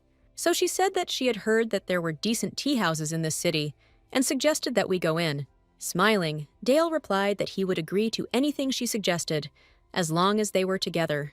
Unable to resist, she replied that he always expressed his thoughts so pompously. They hadn't known each other for very long, but her spirits were lifted when he was around. She even sometimes thought that it seemed to her that they had known each other for much longer. The day was so beautiful that she completely forgot about all her fears. She simply enjoyed every moment of this wonderful first date, and even if it is a contract marriage, to avoid marrying the Emperor. Every minute spent with Dale made her feel light and happy. He was also in high spirits and wanted to do something nice for her. When he saw her happy face, his soul became much warmer. She allowed herself to relax that day and just have fun with a handsome man. When she asked him if he liked it, he replied that he felt like it was a wonderful dream. Enya said that, thank God, she was very happy, which meant that her efforts had paid off in full. Dale said that she must have worked so hard, all for today. Looking at her mysteriously, he said that he actually had something for her too. He took out the wedding rings. Enya said that it was strange, because they had a fictitious marriage. Dale then explained that he thought it would be easier to avoid unnecessary suspicions. Therefore, it is better if they wear them, and asked if he could put a ring on her finger. Our heroine blushed. It looked too much like a real proposal. She had a very strange feeling, but still she will remember this day for a long time. She had enjoyed the day so much that she was a little sad that it was time to go back. Our heroine's attention was drawn to a stand with an advertisement from a fortune teller. She read that they do everything from drawing up horoscopes to calculating compatibility. When he repeated the last words, his eyes shone so brightly that she was even surprised. Thinking that he might like this, I suggested that he come in. It could be funny. They entered, and the fortune teller said, "Oh, dear guests, what exactly brought them here today?" Dale said that compatibility, they came to find out about their married life. Enya didn't trust these fortune tellers, so she wasn't surprised when they were announced as newlyweds. She could have guessed it herself by looking at the wedding rings and matching clothes. However, after taking a quick glance at Dale, she was stunned. He clearly expected to hear something wonderful. Meanwhile, the fortune teller asked, "You don't actually have a real marriage." Thinking about how he could find out, I couldn't help but ask what he was talking about. The fortune teller, without answering, said that it seemed that their past had been intertwined for a long time. But a terrible fate brought them together again, at which point Dale demanded it stop. He jumped up from his seat abruptly. This uncharacteristic reaction frightened Enya. Dale said that he thought it was a normal fortune teller, but a camouflage potion was used. The fortune teller objected, as they could threaten another person without any reason. Enya could see that Dale was beside himself with anger, and the situation could get out of control. She asked him to calm down, as this could only make the situation worse. Her words brought him to his senses, and seeing her excitement, he apologized for frightening her. Feeling support in her face, the fortune teller intervened and said that her husband had gone mad. Miss heard the explanation that he could not think clearly, and the man seemed suspicious. Glad that he had calmed down, she said that she understood everything, but they needed to talk calmly. She turned her attention to the fortune teller and said that it was now his turn to answer. I asked him why he used a camouflage potion to hide his identity. In response, I heard that he simply wanted to create a mystical atmosphere, nothing more. She said the magic tower certified one is too expensive for the atmosphere, but other potions are prohibited by law and are almost impossible to obtain. Disguise potion is sometimes used for crimes and is therefore strictly controlled. It's incredibly expensive, and much of it is produced illegally, but it's not as effective. Dale said that if the fortune teller continued to deny it, he would hand him over to the authorities. The man replied that he really didn't know when the effect would end, but he didn't do anything wrong. He is not a fortune teller, and his power is weak. He was actually once a monk in the main temple, and that he does not predict fate. He simply receives divine revelations. Enya said that the temple was unlikely to be against it, so why move so far? He replied that at first it was a simple hobby to add variety to the boring life in the temple, and although the revelations were not always accurate, they still attracted people who believed. Especially the young sons and daughters of aristocrats were looking to him for answers. He hesitated and repeated that the power was weak and the revelations were not precise. She finished it for him, and that's why he was expelled from the temple, so that he wouldn't deceive the aristocrats. Dale wondered if what he said about their past was also a fabrication. He replied that no. This time he saw two children who looked exactly like them. Enya said it wasn't a revelation because they had never met before. The fortune teller asked that since he told the whole truth, they would not report him to the authorities. Dale replied that the use of holy power by someone excommunicated from the temple was a serious crime. He began to plead that he had no other choice, and Enya supported him. She suggested reporting only the possession of prohibited substances and leaving out the rest. The fortune teller was delighted, but Dale said that everything would depend on what he said. After asking Enya to wait, he asked the fortune teller to come out with him and talk privately. On the street, I asked them to tell only the truth, whether there was anything in the vision other than children. The man asked. So that's what interests him. He's still bothered by his past bad fate. He advised not to be afraid of the past, but rather to strive for the future you desire. In this case, everything will work out, and a happy future together will await you. Apart from what the fortune teller had already said, Dale didn't notice anything suspicious. As he entered, our hero was still pondering the vision and the words of the sorrowful prophet. His concern did not escape Enya's attention, and she asked if everything was okay. Her smile and gentle touch made him forget his sad thoughts. Having said that everything was fine, he suggested that they go back home, as it was already quite late. Already at home, Dale was negotiating. He asked to watch the fortune teller some more. He then added that any interaction with the Hexagon House should be especially monitored. The question followed, and that His Majesty actually intends to continue living like this, and he had already been told more than once that this had a negative impact on his body and health. After finishing the conversation, our hero thought that this was true, and his body seemed to be falling apart. The thought flashed through his mind that he could stop now, and he closed his eyes. I remembered the words that he was a bastard. and this after everything that had been done to save him. And also that they ordered not to give him a drop of water until such an order was given. These were terrible memories. Even now he felt that trembling that had been there. He felt the cold and dampness, and the approaching hunger with his whole body. Dale didn't even know in those days whether he would ever be able to leave that place or whether he would be stuck there. When the Empire celebrated, he felt especially lonely, and despair tore at his soul. Then he saw her. She found him even here, and asked why he climbed so high. She asked him to come down. She was able to help during that very dark period of his life. She was the only one who said that he could leave that dark place behind. Therefore, he must protect Enya's happiness, even if he has to destroy himself. Our heroine's mood was spoiled. She came across these tracks again. For the past few weeks, some asshole has been stealing herbs from her garden. At first, she thought they were animals and put up a fence, but it didn't help. The thief became more brazen. At first, he stole only leaves, but now he was tearing out the grass by the roots. The tracks were bigger than hers and smaller than Dale's, and they were not Sophia's tracks. She could not accept the fact that some strange thief had appeared in her garden. She was distracted from these thoughts by Sophia, who came that day to help her. The girl was happy to help her friend and offered to give it her all. Then, hesitating, she asked if Enya could spare some time for her later. She needs to talk about something, although this may not be the best time to talk. She looked tense, so Enya smiled and replied that she would be happy to. Pouring tea into cups, Sophia said that she asked everyone to listen and not to be afraid. Then she blurted out that the truth was that she knew who Enya really was. Our heroine choked on her tea from the unexpected and straightforward statement. Taking the offered napkin, she wondered how it could have happened that Sophia had found out everything. But first, I decided to ask leading questions to clarify what exactly the girl knew. Sophia said she suspected from the very beginning that Miss Enya was not an ordinary girl.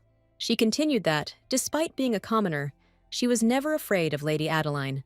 She also heard that the Miss was the real owner of such a masterpiece as the angel horn. Roseanne also said that she entered into an alliance with Greenwald because she trusted Enya, and the grandfather and his assistant treat her with caution, as if they knew who she was.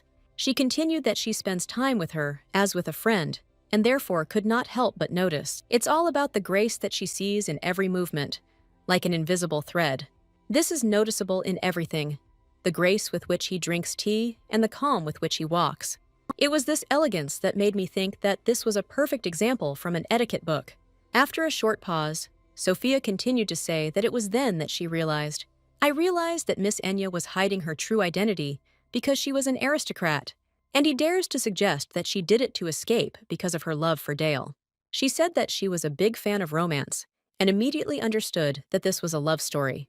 Enya recalled that while she was looking for documents, Sophia enthusiastically retold the novel, but she felt better, because she was afraid that the girl found out that she was from the Lockhart family. So she decided to tell a half-truth, that she really was from an aristocratic family, but they were falsely accused and fell into disgrace, and Dale, as a mercenary, helped her escape. And if His Majesty receives news that she has survived, then this will be the end for her. Then she asked him to put himself in her shoes, and if possible, keep it between them. Sophia apologized for speaking about it so frivolously and promised to keep the secret. She sympathetically said that Enya had to endure so much, and if necessary, she would help.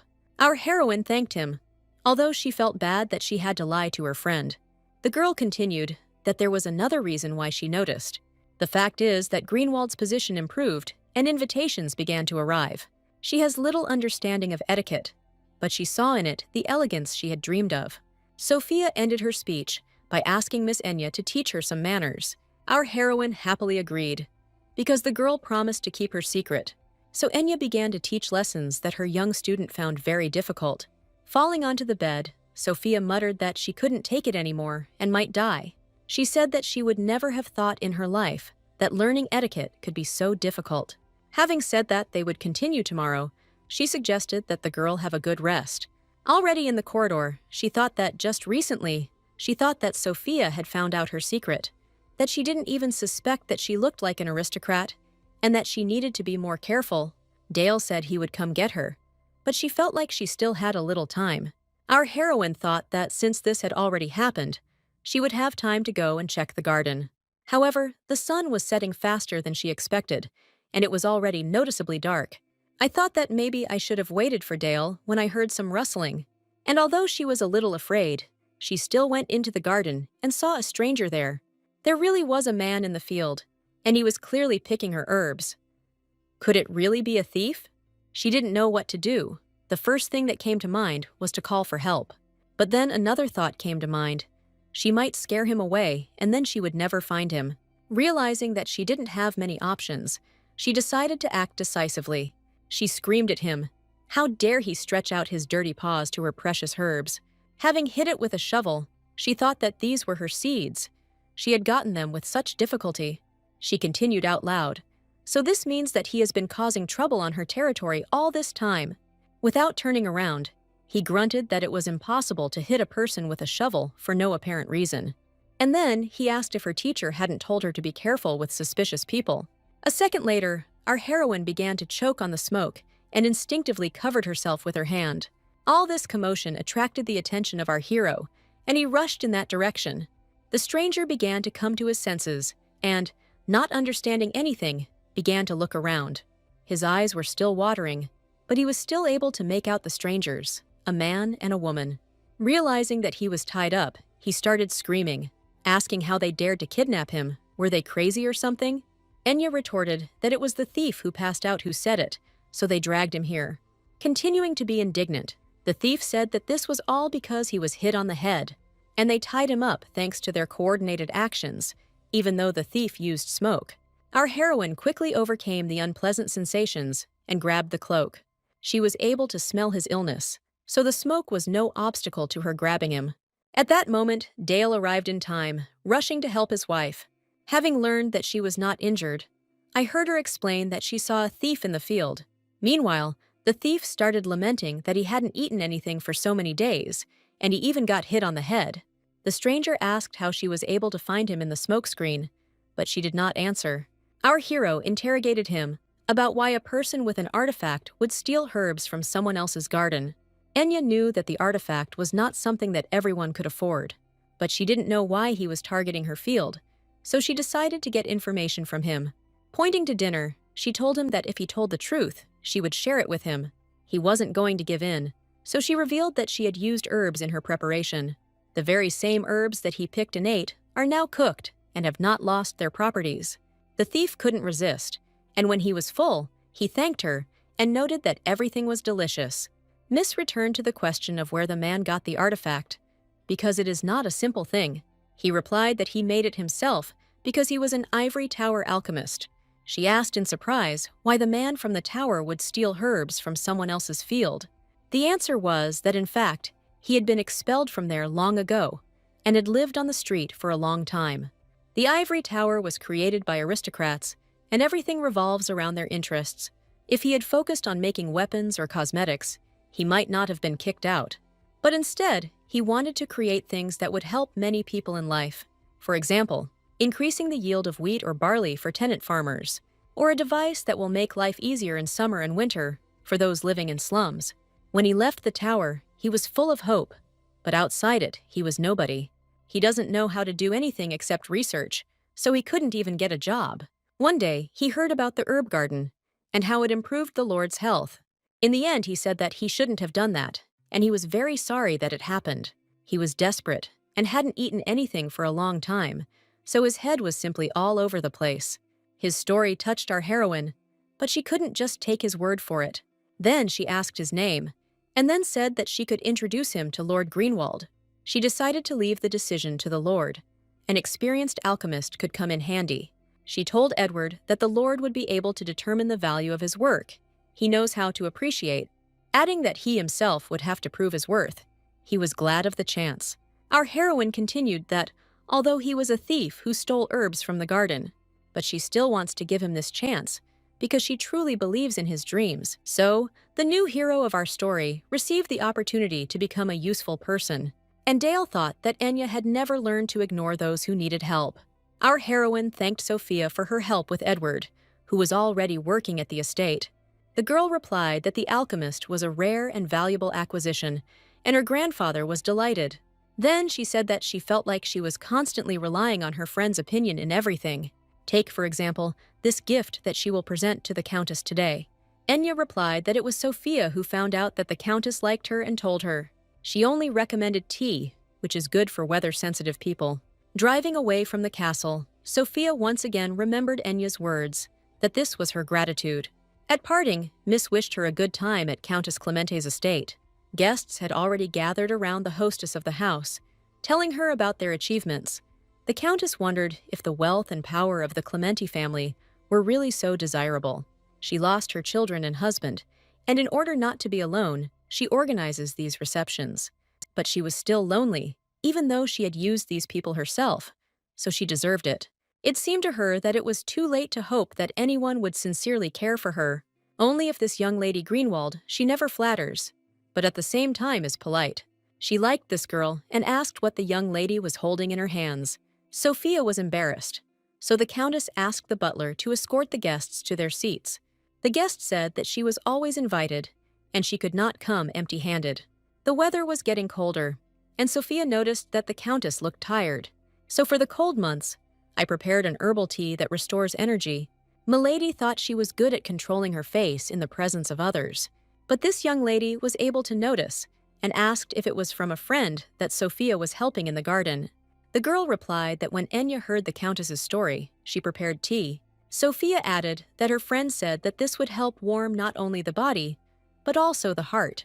The Countess was touched by this gift, made without flattery or any ambition, but simply a person who sincerely thought about her. How long had it been since she had received something like this? She said that she thought the young lady had said that her friend's name was Enya, and she asked me to thank her and tell her that she would never forget this. Roseanne tried to persuade our heroine. She said that this was a chance to make a fortune. Then she asked if she had any idea how many aristocrats asked about her tea. Enya responded that if demand is met, the effectiveness of the tea may decrease. The guest said they were missing out on an opportunity, but still couldn't sacrifice premium quality. The tea that Sophia gave to Countess Clemente naturally aroused interest among the nobility. Rosanna and Enya have now launched a premium herbal tea project. This project was aimed at improving public health. And to keep up with the growing attention, Rosanna suggested taking advantage of the opportunity. And for this, it was necessary to go to the capital. Our heroine was surprised why there. The guest explained that this is where the main branch of her father's trade guild is located.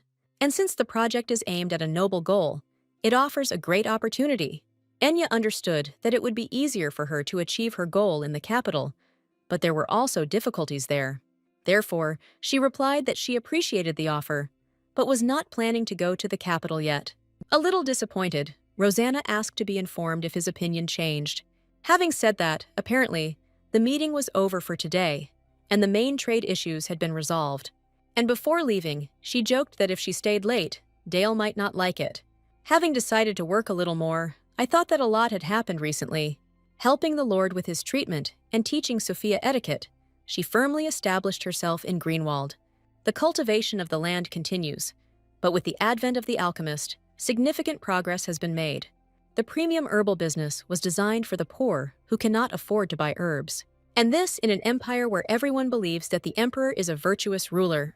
But only our heroine knew what awaited them in the future and wanted to change history. She won't let you treat her like a toy like she did in the original.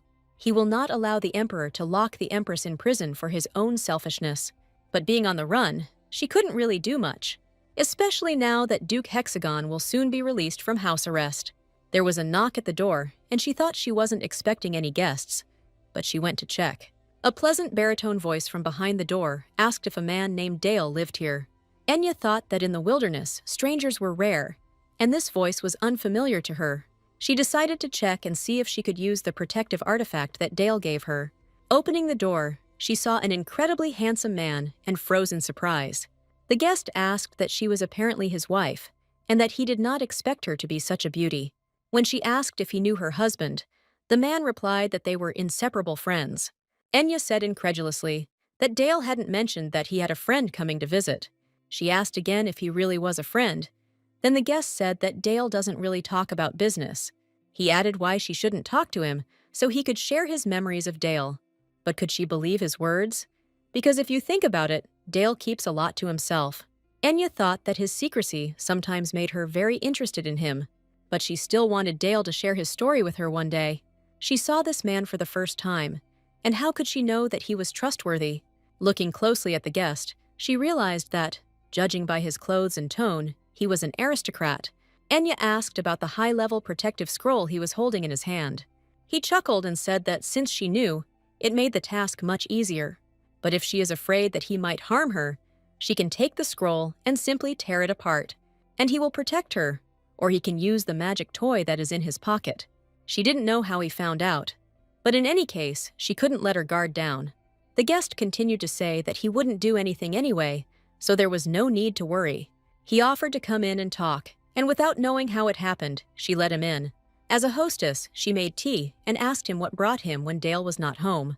He started praising the cookies with all his might, and Enya asked him not to dodge the question. After explaining that Dale had prepared the dessert, he said in surprise that it was the one who couldn't cook. When she asked if he knew her husband for sure, he said that the guy had no reason to cook. Unable to resist, Enya replied that she had a feeling he didn't know Dale at all. The visitor, grinning, said that they still didn't believe him, but they could swear that he was a friend.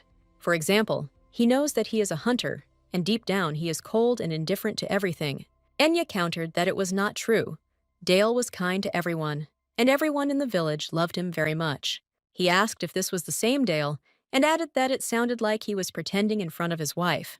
Having replied that she was not going to joke, our heroine asked who he was, and the fact that he gave her a scroll of protection in no way confirms his identity.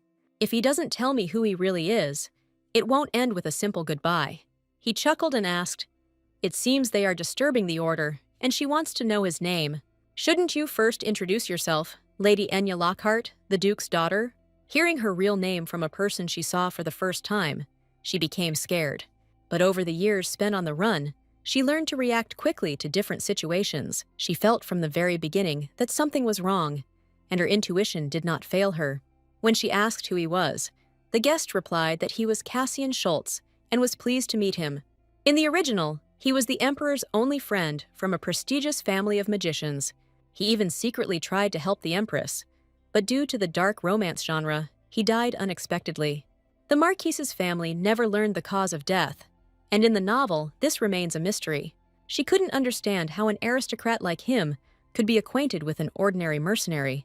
Cassian asked what that stunning artifact was that she used. Dale gave it to her, and he explained that he was the one who made it. But Dale didn't introduce him to the person he gave it to. So I came to see him in person, but I didn't expect it to be the missing Lady Lockhart. Then he asked if the Emperor knew, and she thought that she needed to do something. But the guest said he was joking and would not tell the Emperor anything, so he could relax. Enya thought that he was acting this way because he thought that she was dependent on him. She asked out loud how he dared to speak informally, since they had only just met. And since we're talking about social etiquette, shouldn't he himself observe it? Moreover, he is well aware of who she is, so he made an official apology. He went on to say that he was even willing to share any information that she might find interesting.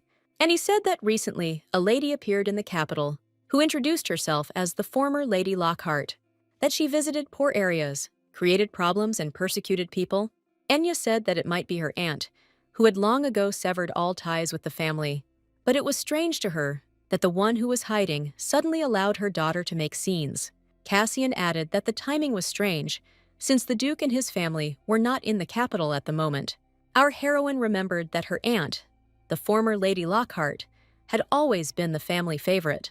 But then she fell in love with a commoner and ran away, severing all ties with the ducal house. Her name is taboo, and even now my grandfather gets furious when anyone mentions her. That is why the commoners and the lower nobility would not dare to tell their grandfather about this. Perhaps this is what the criminal wants, so that the scandal will harm the Lockhart family. Did anyone really have the courage to target the family of the Emperor's supporters? Cassian asked her what she suspected of Duke Hexagon. She asked how he knew. My lord replied that even his pro-imperial Schultz family had problems with him, and when Hexagon's house arrest is lifted, the scandal will successfully damage Lockhart's reputation. Then I asked her if she thought it might be worth seeing who benefits the most from this. Besides, the Emperor is not in the capital either, so she can take up the investigation herself. She couldn't help but ask why he was helping her, since they had only met today. although she understood that this really concerned her family and she would have to intervene. Meanwhile, Cassian replied that in this way he was repaying an old debt. He didn't explain what the debt was. He only said that he saw her and shared what he wanted.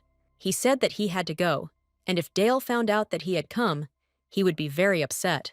A second later, he was no longer in the room, and her request to wait hung in the air. Sir Schultz teleported away, leaving her alone to ponder his words. She told Dale about this visit and asked if they knew each other. He replied that they were not friends. They had simply worked together before, and the artifact was part of the job. Enya didn't doubt his answer, since mercenaries often work with aristocrats. When he asked if Cassian had said anything strange, she replied that it was rather alarming.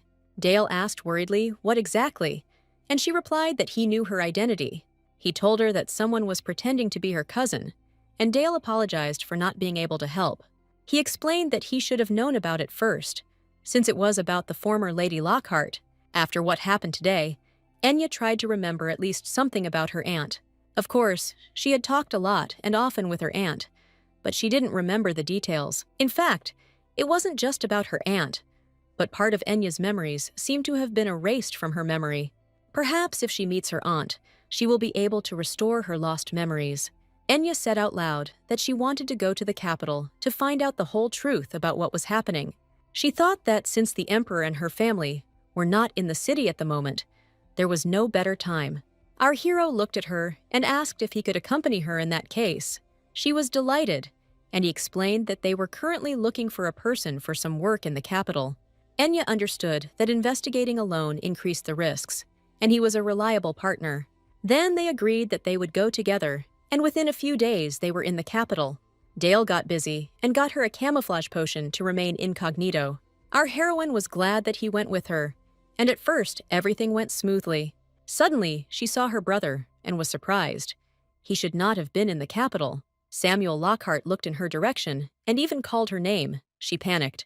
When she heard him say her name, she felt as if he could recognize her even in this form. Dragging Dale around the corner, she asked him to be quiet because she saw her brother on the street. Dale said that a guy with silver hair and blue eyes was walking towards them. Samuel actually walked down the street to verify his suspicions. She had no idea how her brother could recognize her in this state, and didn't know what to do now. However, her companion came up with an idea, but he no longer had time to explain. Our heroine's brother himself did not know why he mistook this girl for his sister, but he followed her. He was puzzled by his sudden impulse, but he needed to know the truth. My intuition told me it was Enya, although my other feelings said otherwise. When he saw the couple in love, he felt extremely embarrassed that he had disturbed them. Having apologized to them, he wandered on with a dejected look. He felt uneasy. Could he have been mistaken? The girl looked similar, but she had a completely different hair color. Moreover, Enya has been on the run for 3 years and cannot appear in the capital. Our heroes, meanwhile, broke away from each other and looked at the deserted street. Dale also didn't really want anyone to find out about their arrival on the first day. He told Enya that her brother was gone. It was all over, and they were now completely safe. Knowing that the kiss was a cover didn't help calm my pounding heart. She continued to taste his lips and was completely confused by what had happened. She looked so taken aback that Dale began to worry about it. So he asked if everything was okay, but she was only thinking about the touch of their lips. Dale spoke quickly, saying that he hadn't meant to scare her, that he had panicked, trying to find a solution. Enya replied that everything was fine. She was just scared that her brother might see her. What did Samuel think when she was away?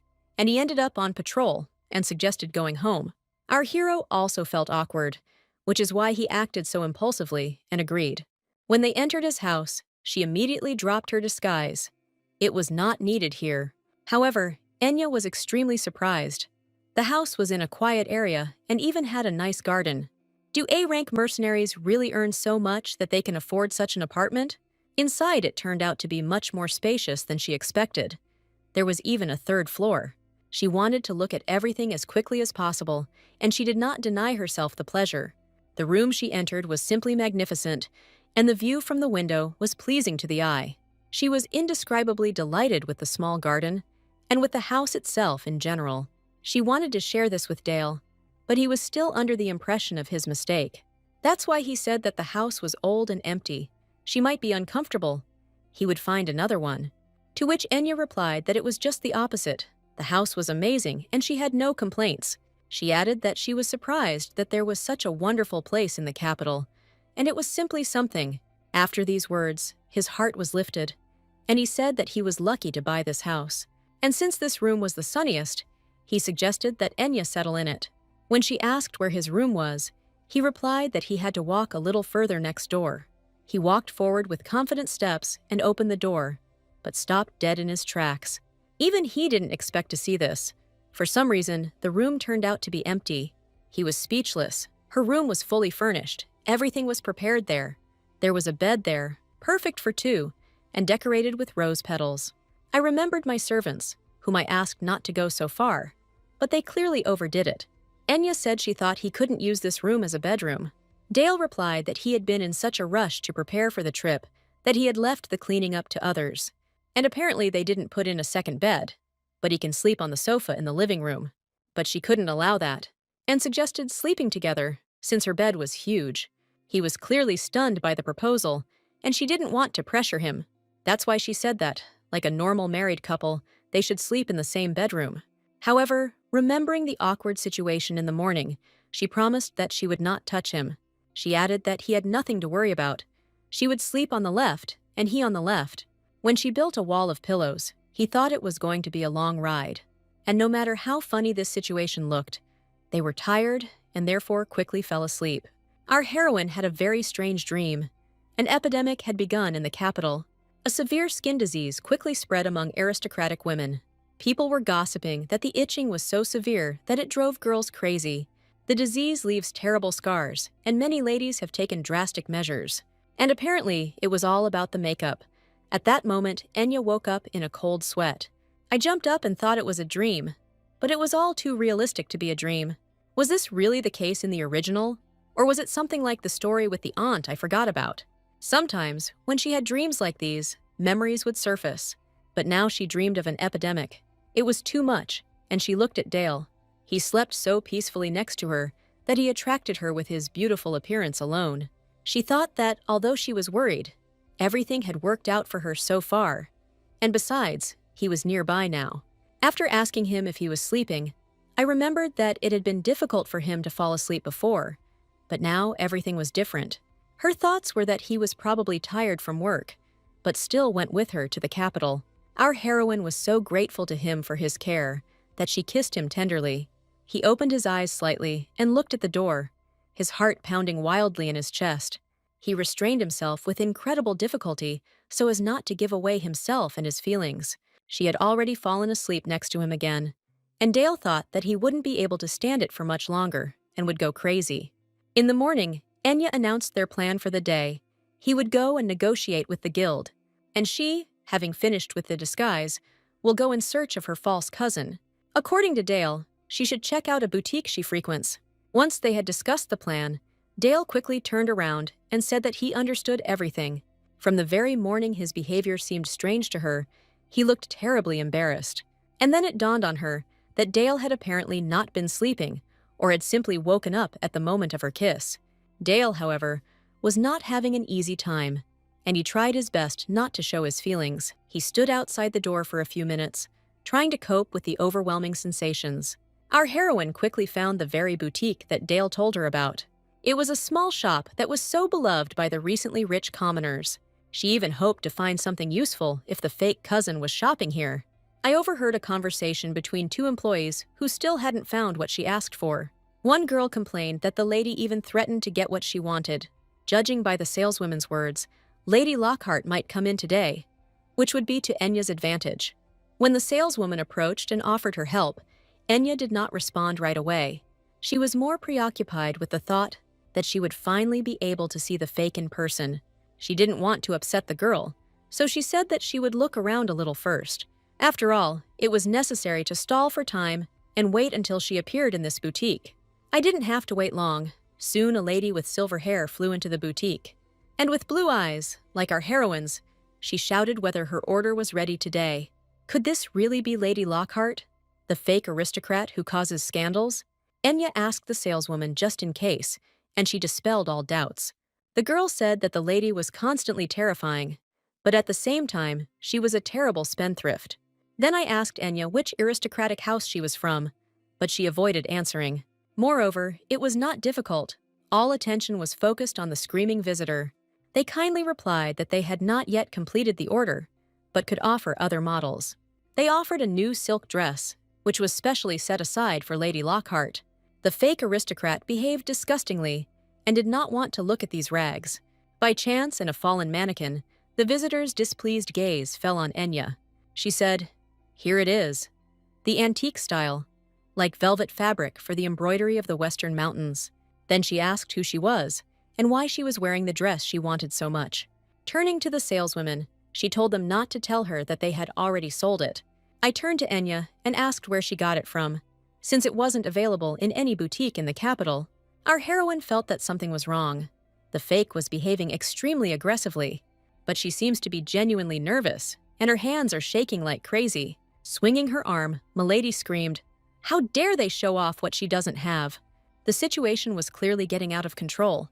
Enya didn't know what she could do, but help came from a completely unexpected direction. My lady's hand was intercepted. Cassian looked at the fake and asked if they had ever met before. Enya almost said his name, but stopped herself in time. She couldn't give away her identity. However, what is Marquis Schultz, the youngest head of the tower, doing in such a place? Meanwhile, my lady came to her senses and angrily said that such behavior was outrageous.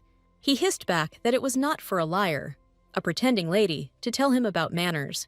Osoba stated that he accused her of impersonating Lady Lockhart. The Marquis asked if she had been present at that very imperial banquet. Realizing that she had lost, the fake replied that he had made a mistake and had clearly mistaken her for someone else. On the way out, she threw out that he would regret this, and that the Lockhart household would not leave it like this. Thanking him for his help, Enya asked if he had followed her here on purpose. Cassian asked him not to speak so rudely. Couldn't he just be worried? They were attracting unnecessary attention, so the Marquis suggested moving to another place. Our heroine, of course, agreed, especially since the mission in the boutique was accomplished. But what was her surprise when, a couple of seconds later, she saw the doors of her house. She guessed that it was teleportation, but how could he do it without the scroll? When I asked him about this, I heard in response that for the head of the tower, this is a basic skill. Then she asked the next question, how did he know exactly where she was staying? Cassian suggested they go inside, where he could also treat the injury on her wrist. Enya asked what happened to the fake lady. She ran away. He replied that he would figure it out, and that he has no doubt that it is a fake, and has already managed to find out something. She had once at a ball already pretended to be Lady Lockhart, and today he was convinced of it. Then he asked Enya if she had actually gone to the boutique to gather information. When he heard her affirmative answer, he said that he thought she had another reason. He assumed she had visited the store to pick out a birthday present for Dale. Enya was very worried. How could it be that no one told her about this? And although he asked her not to be nervous, she hurried to have time to buy a gift. She was so busy that she kept bumping into Cassian, and he kept jumping back. Suddenly, the door opened, and Dale, who had returned, appeared on the threshold.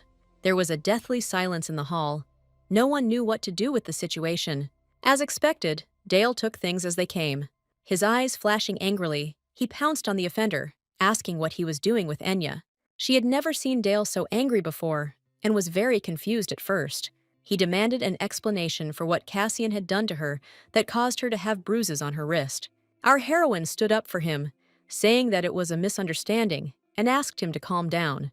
When Dale asked what he was doing there, the Marquis replied that Enya was showing him the house. He added that he was about to leave anyway, and asked to let go of his collar. Enya said they met by chance in a boutique, and then chatted for a bit. Again, by accident, she lost her balance, and he helped her, so there is no need to worry. To keep him talking about her bruises, she changed the subject to the fact that it was dinner time. Cassian said that if he stayed shamelessly, he could become the main dish on the table. Having said goodbye, he said at the door that he would soon bring her good news. Over dinner, Enya explained the bruises again and asked about his progress. Dale shared that he was meeting with Guildmaster Kolopelt tomorrow morning. He said that Lumiston production is declining, which is why the price has quadrupled. Lumiston is usually used for heating, but it is also beautiful and can be used to make jewelry. Every year, Selepelt helps the poor with heating by distributing the remaining lumistones. Dale asked if she would like to join him tomorrow for a meeting with Kelepelt. She was surprised. Then he explained that she would be better able to present her proposal. She had prepared a proposal that might interest them, just in case. So she agreed, then said that she heard that he needed something. He looked at Enya in surprise, but she decided not to tell him what she had planned for now. After all, this was her first gift to Dale, and she thought it would be better to make it a surprise. The next day, they went straight to the headquarters of the Kelepelt Trade Guild in the morning. Enya unconsciously lost control of her facial expression, as she had not slept all night. She was thinking about what to give her, and he, noticing her tiredness, inquired about this question. She evasively explained that she was nervous because this was her first such deal. She asked them not to worry about trifles, and the head of the guild was probably already waiting for them. The head thanked our heroes for having come all this way and invited them to sit down. Enya was even a little surprised that they were greeted so warmly. Was Dale really that impressive? The man realized that the Emperor had come disguised, and with Lady Lockhart. That, remembering the favor, he will be forced to make concessions. But he is still a merchant. He asked if maybe we could continue discussing the deal we had talked about earlier. I heard that they have a large number of lumistons and first wants to hear their conditions. When she voiced the price, the merchant said it was cheaper than other places, but expensive.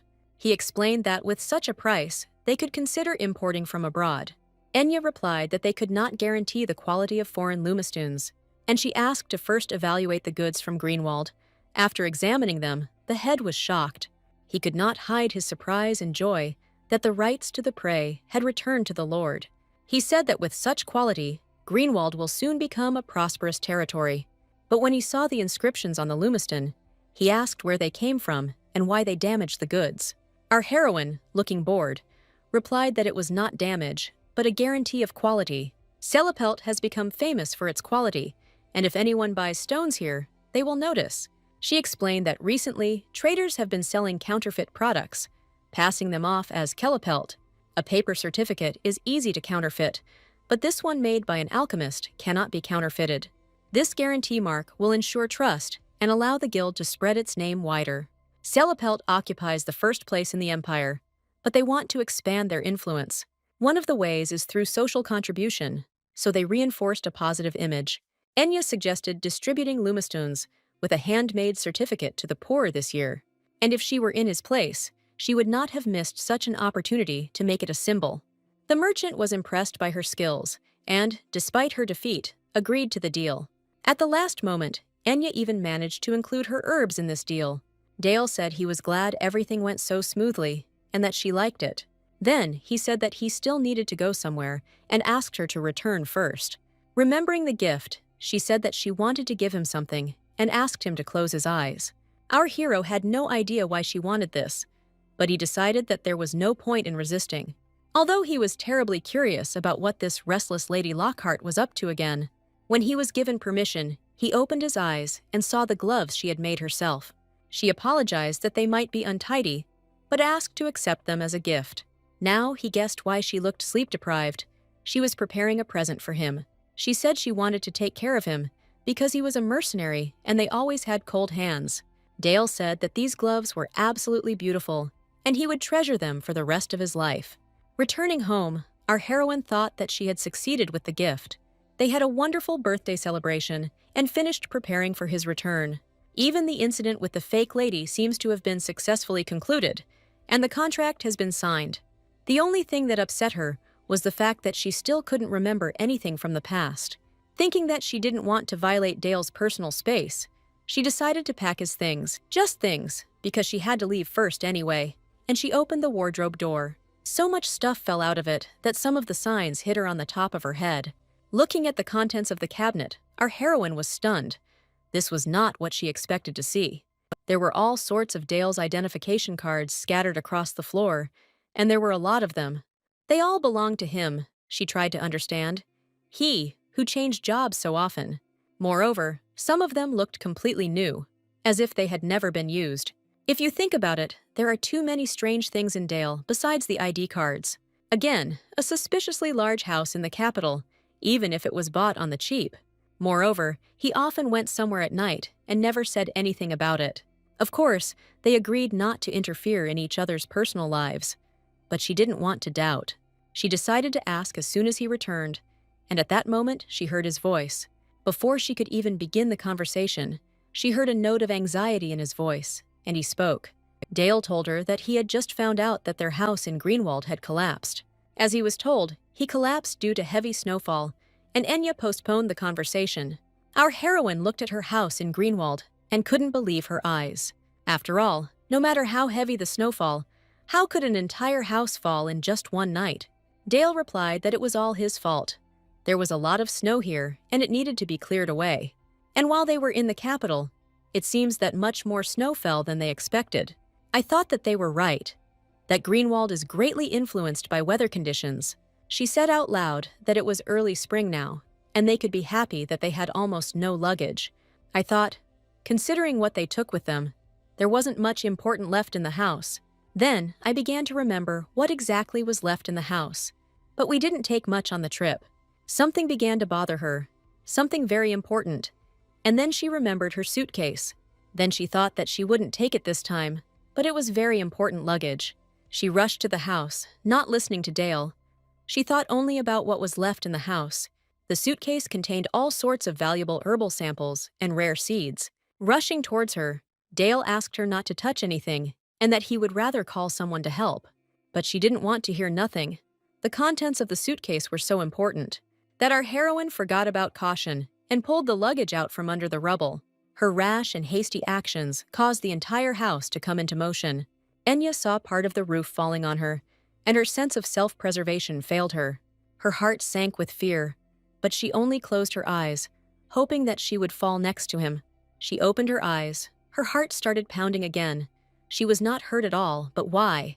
Feeling his hand on her shoulder, our heroine felt more confident. His presence always gave her strength. She raised her head with gratitude in her eyes. Only then did she understand what had happened, and she became even more afraid, only now for him. When he asked how she was, Enya replied that now was not the time to worry about her.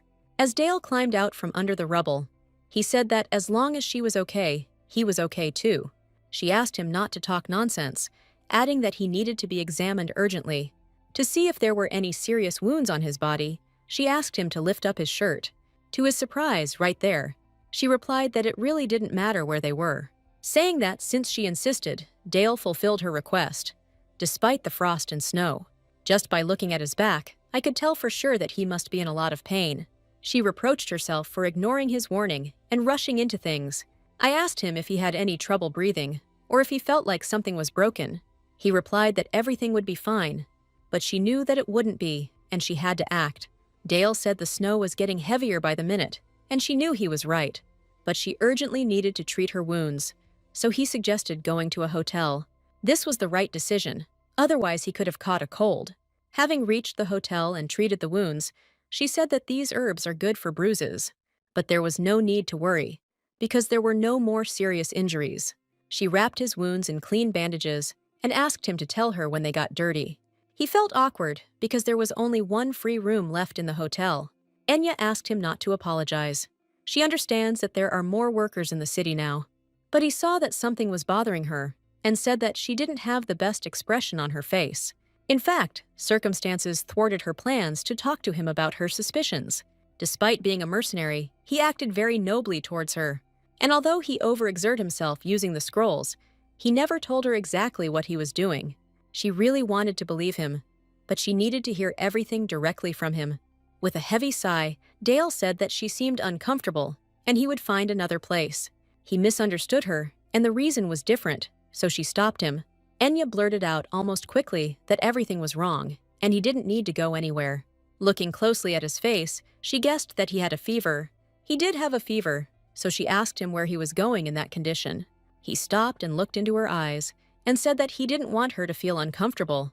She thought that he had suffered while trying to protect her, and that this made it even more painful for her. But at the same time, he carefully watches her facial expression, worrying about her.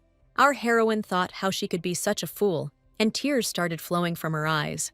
This made an inexplicable impression on him.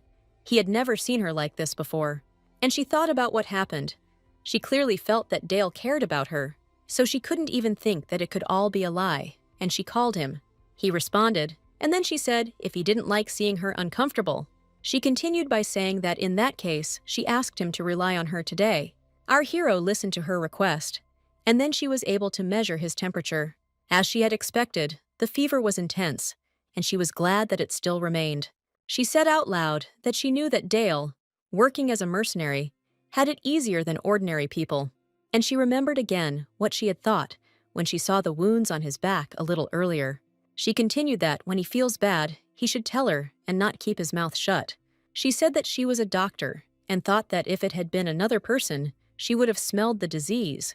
She had her suspicions, but that explained it all. Her abilities didn't work on Dale, neither at the first meeting nor when he fell after using the teleportation scroll. She felt nothing and thought it was because her abilities were not sufficient. She could only state that she couldn't smell because of the pile of bruises and the fever. But she was no closer to understanding this phenomenon. At that moment, he called her. She asked if he felt uncomfortable. He replied that he was interested in something. When he asked her why she was crying, Enya replied that, of course, it was all because she was worried about Dale. Dale said it was kind of her to take care of him, but she didn't take care of herself. And this upsets him, because he is a mercenary, and his duty is to protect Miss Enya. She replied that they had a fictitious marriage, and that she had not asked him to push herself to the limit. She added that her fiancé was originally the emperor, and Dale could be in danger. But in that case, she will break the contract and leave, because she values him very much. Quite unexpectedly, he grabbed her hand and begged her not to leave him. She was puzzled by his reaction, so she said she didn't say she was leaving now. He had a miserable face when he asked if she was disappointed to see him like this.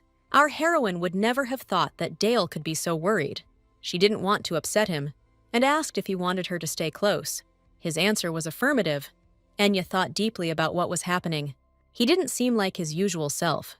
Maybe this is his way of trying to trust her. She asked him not to worry, and added that she would be there when he woke up tomorrow.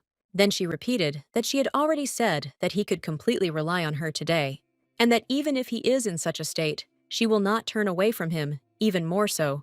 Smiling, she added that rather she realized how dear he was to her. Although inside, she continued to find his identification suspicious. But I couldn't say that all his actions were a lie.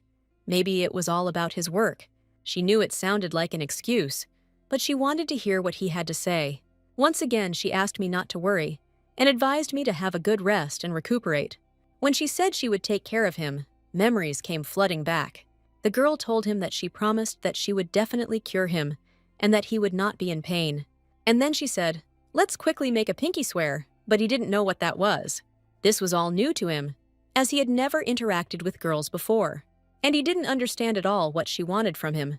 But she asked, "So we won't swear." As she continued to extend her little finger, he carefully took it between his fingers. It seemed to him at that moment that he had fulfilled her request and asked her name. The girl was genuinely amused and cheerfully replied that her name was Enya Lockhart. Then she asked me to call her simply Enya, and then she suggested meeting again. But she didn't have those memories left. They disappeared just like some others. Dale spoke again and said that it seemed he would be in her care for a while. However, Enya understood this even without these words. After putting him to bed, she wished him good night. Warm light came through the window, filling the room with a feeling of calm and warmth. She woke up when the sun's rays played on her face, gently awakening her from sleep. Stretching, she thought that it was really morning already, but she didn't want to get up at all. Not understanding why it felt so cramped, I remembered that I had been looking after Dale all last night. At that moment, she felt a little awkward from having spent so much time with him. What surprised her most was the feeling of warmth and calm that she felt. However, she still felt awkward, so she tried to turn around. Dale was still fast asleep, and they were so close that she wanted to move. She tried again to carefully get out before he woke up, but to no avail. She couldn't do anything because even in his sleep, he was incredibly strong. After checking his temperature, I realized that it had dropped, but it was still worth giving him a couple of medications. But looking at his handsome face so closely, for some reason, she was overcome with a feeling of déjà vu. At that moment, he woke up, and when he opened his eyes, their gazes naturally met. For a few moments, they looked at each other in complete silence, as if the world around them had frozen. She broke the silence and asked if he had slept well, and everything changed dramatically. He looked terribly scared, so she still asked if everything was okay. Dale asked fearfully, "He didn't do anything wrong last night." Realizing what he meant, she replied convincingly that nothing of the sort had happened. Still hesitant, he asked why they slept in the same bed then. Enya calmly replied that there was nothing strange about it, because they were those same friends, adding that she realized that Dale was a much more valuable person than she had previously thought. And that's why they are friends who can always rely on each other when needed. He repeated to rely and continued, because they became special to each other. His expression became a little sad, and he said that it was not enough for him. However, Dale did not pursue this thought further, and said that he would accept this for now. They will be friends, because he also wants to have a special relationship with Enya. Our heroine reflected on some of the things Dale had said. After all, upon closer examination, they can easily be misinterpreted. To say something like that, he wants a special relationship with her, and with such an expression on his face, she convinced herself that he didn't mean anything like that. She was just imagining things. Dale is just an honest and open person, and she didn't do anything indecent. Hearing footsteps behind her, she turned around and saw that Dale had already washed himself. Enya asked him to take a look, and she had a couple of ideas for a new house. Showing from the recording, she said that it was not far from their current home, but closer to Greenwald, and she thinks that an area where houses are located closer to each other would be ideal. But this is her list of wishes, but she will be happy if at least a couple of them come true. I asked him if he really thought such houses existed, and he replied that he already had ideas, to which she replied that it was he who asked her to share her wishes. And she spoke without thinking, but he knows that he shouldn't be too zealous. Our hero smiled and said that he wanted his loved one to be comfortable. Just a week later, she looked at the house and wasn't sure it was their home. When she asked how he found this place, he replied that it used to belong to a lord. It was originally an aristocratic villa, but was sold on the market because it was not being used. Given the heavy snowfall in Greenwald, villas like these are rarely used. Enya said she felt depressed, but it turned out they were lucky. She liked it here and said that he would see how beautiful it would be here in the spring. He replied that he would look forward to it and suggested that they go inside. However, the surprises did not end there, because they were met by a new housekeeper.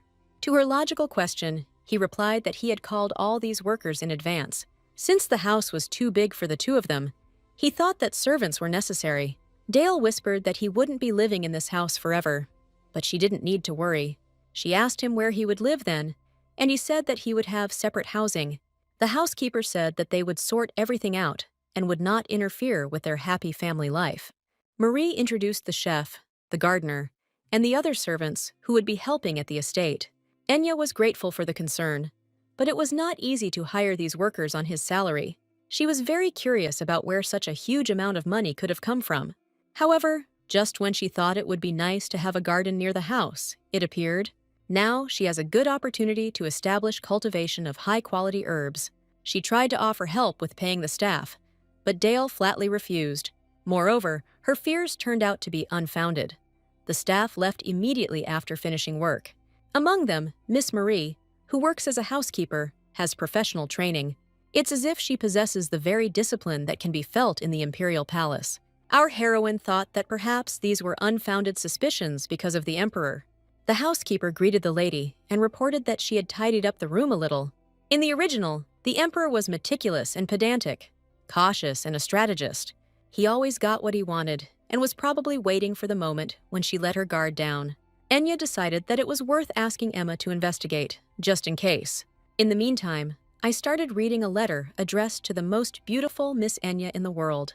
Emma reported that she had found out nothing about the disease that Enya was interested in. But if your heart skips a beat when you see another person, then you are in love. Our heroine thought that she shouldn't have asked the maid about strange things. And yet, reading her letters, Enya wanted to see her, and the others too. She ran away from home without telling anyone. Her father is probably worried.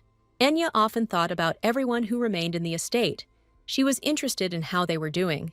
Her father, Duke Marcus Lockhart, also missed his missing daughter very much. For the first time in all these years that he had not seen Enya, the Duke decided to enter her chambers. He entered a room that had been closed all this time, and only servants entered it. Memories flooded my lord, and his heart ached with unbearable sadness. I felt how the past was constantly returning and suffocating me with its weight. There was no news from Enya, he muttered. Where did you go? What did you get yourself into? There was no answer. He was lost in his thoughts and did not immediately notice the maids. Seeing Emma, he called her over and said that a lot of time had passed since Enya's escape. The maid said evasively that she very much hoped the young lady was safe. The Duke asked if she was the same child that Enya often took with her as a child. Enya, who spent her entire life between the duchy and the capital, disappeared for 3 years. And she stopped where he can't find his daughter without anyone's help. With a bitter smile, my lord added that in a sense this was something to be proud of. He called the maid by name and began talking about when Enya was little. And he continued, she saved the former head of the clan, her grandfather, and received land as a gift. Currently, the seal of the head of the Lockhart family is required to sell this land. And putting the signet ring into the maid's palms, he said, but something happened that he did not expect. After a somewhat theatrical pause, he said that it turned out that the land had been sold without his knowledge. The maid did not answer his question about how this happened, although the Duke had already drawn his conclusions. Therefore, he said that it seemed that she knew perfectly well where the signet ring should be kept, asked Emma to put it where it belongs, and to give Enya my best wishes. And he also asked me to tell my daughter that she would soon have to return to the capital. Emma wrote that she heard that Enya was going to the capital soon, but the Emperor could be behind this. At her request, I inquired about the servants hired by Dale, but did not find anything suspicious, and she advised Enya to really marry him in order to avoid his majesty. At the end, she added that the current Duke is much softer than the previous one, so there is a way out. Seeing Enya burning the letter, he asked if it wasn't a message for her. Having answered that this was the case, she explained that this was why she was covering her tracks, since she was on the run. And she thought that the maid was talking nonsense, as if she didn't think much about Dale without her. They are a fake couple, and she proposed it first, so there shouldn't be any weird feelings. What a stupid idea, to become a real couple with him. It's not even worth thinking about. But still, if she had not been on the run from the Emperor, she might have agreed. Considering that the Emperor is still looking for her, she and Dale are not destined to be together. While thinking, our heroine, without even noticing it, began to express her thoughts out loud. And she said, it would be wonderful if Dale were the Emperor, and he heard. Choking with surprise, he asked why she was suddenly saying such a thing. Enya asked if she had accidentally compared him to His Majesty and apologized. She explained that she simply thought that if Dale were Emperor, everything would be better.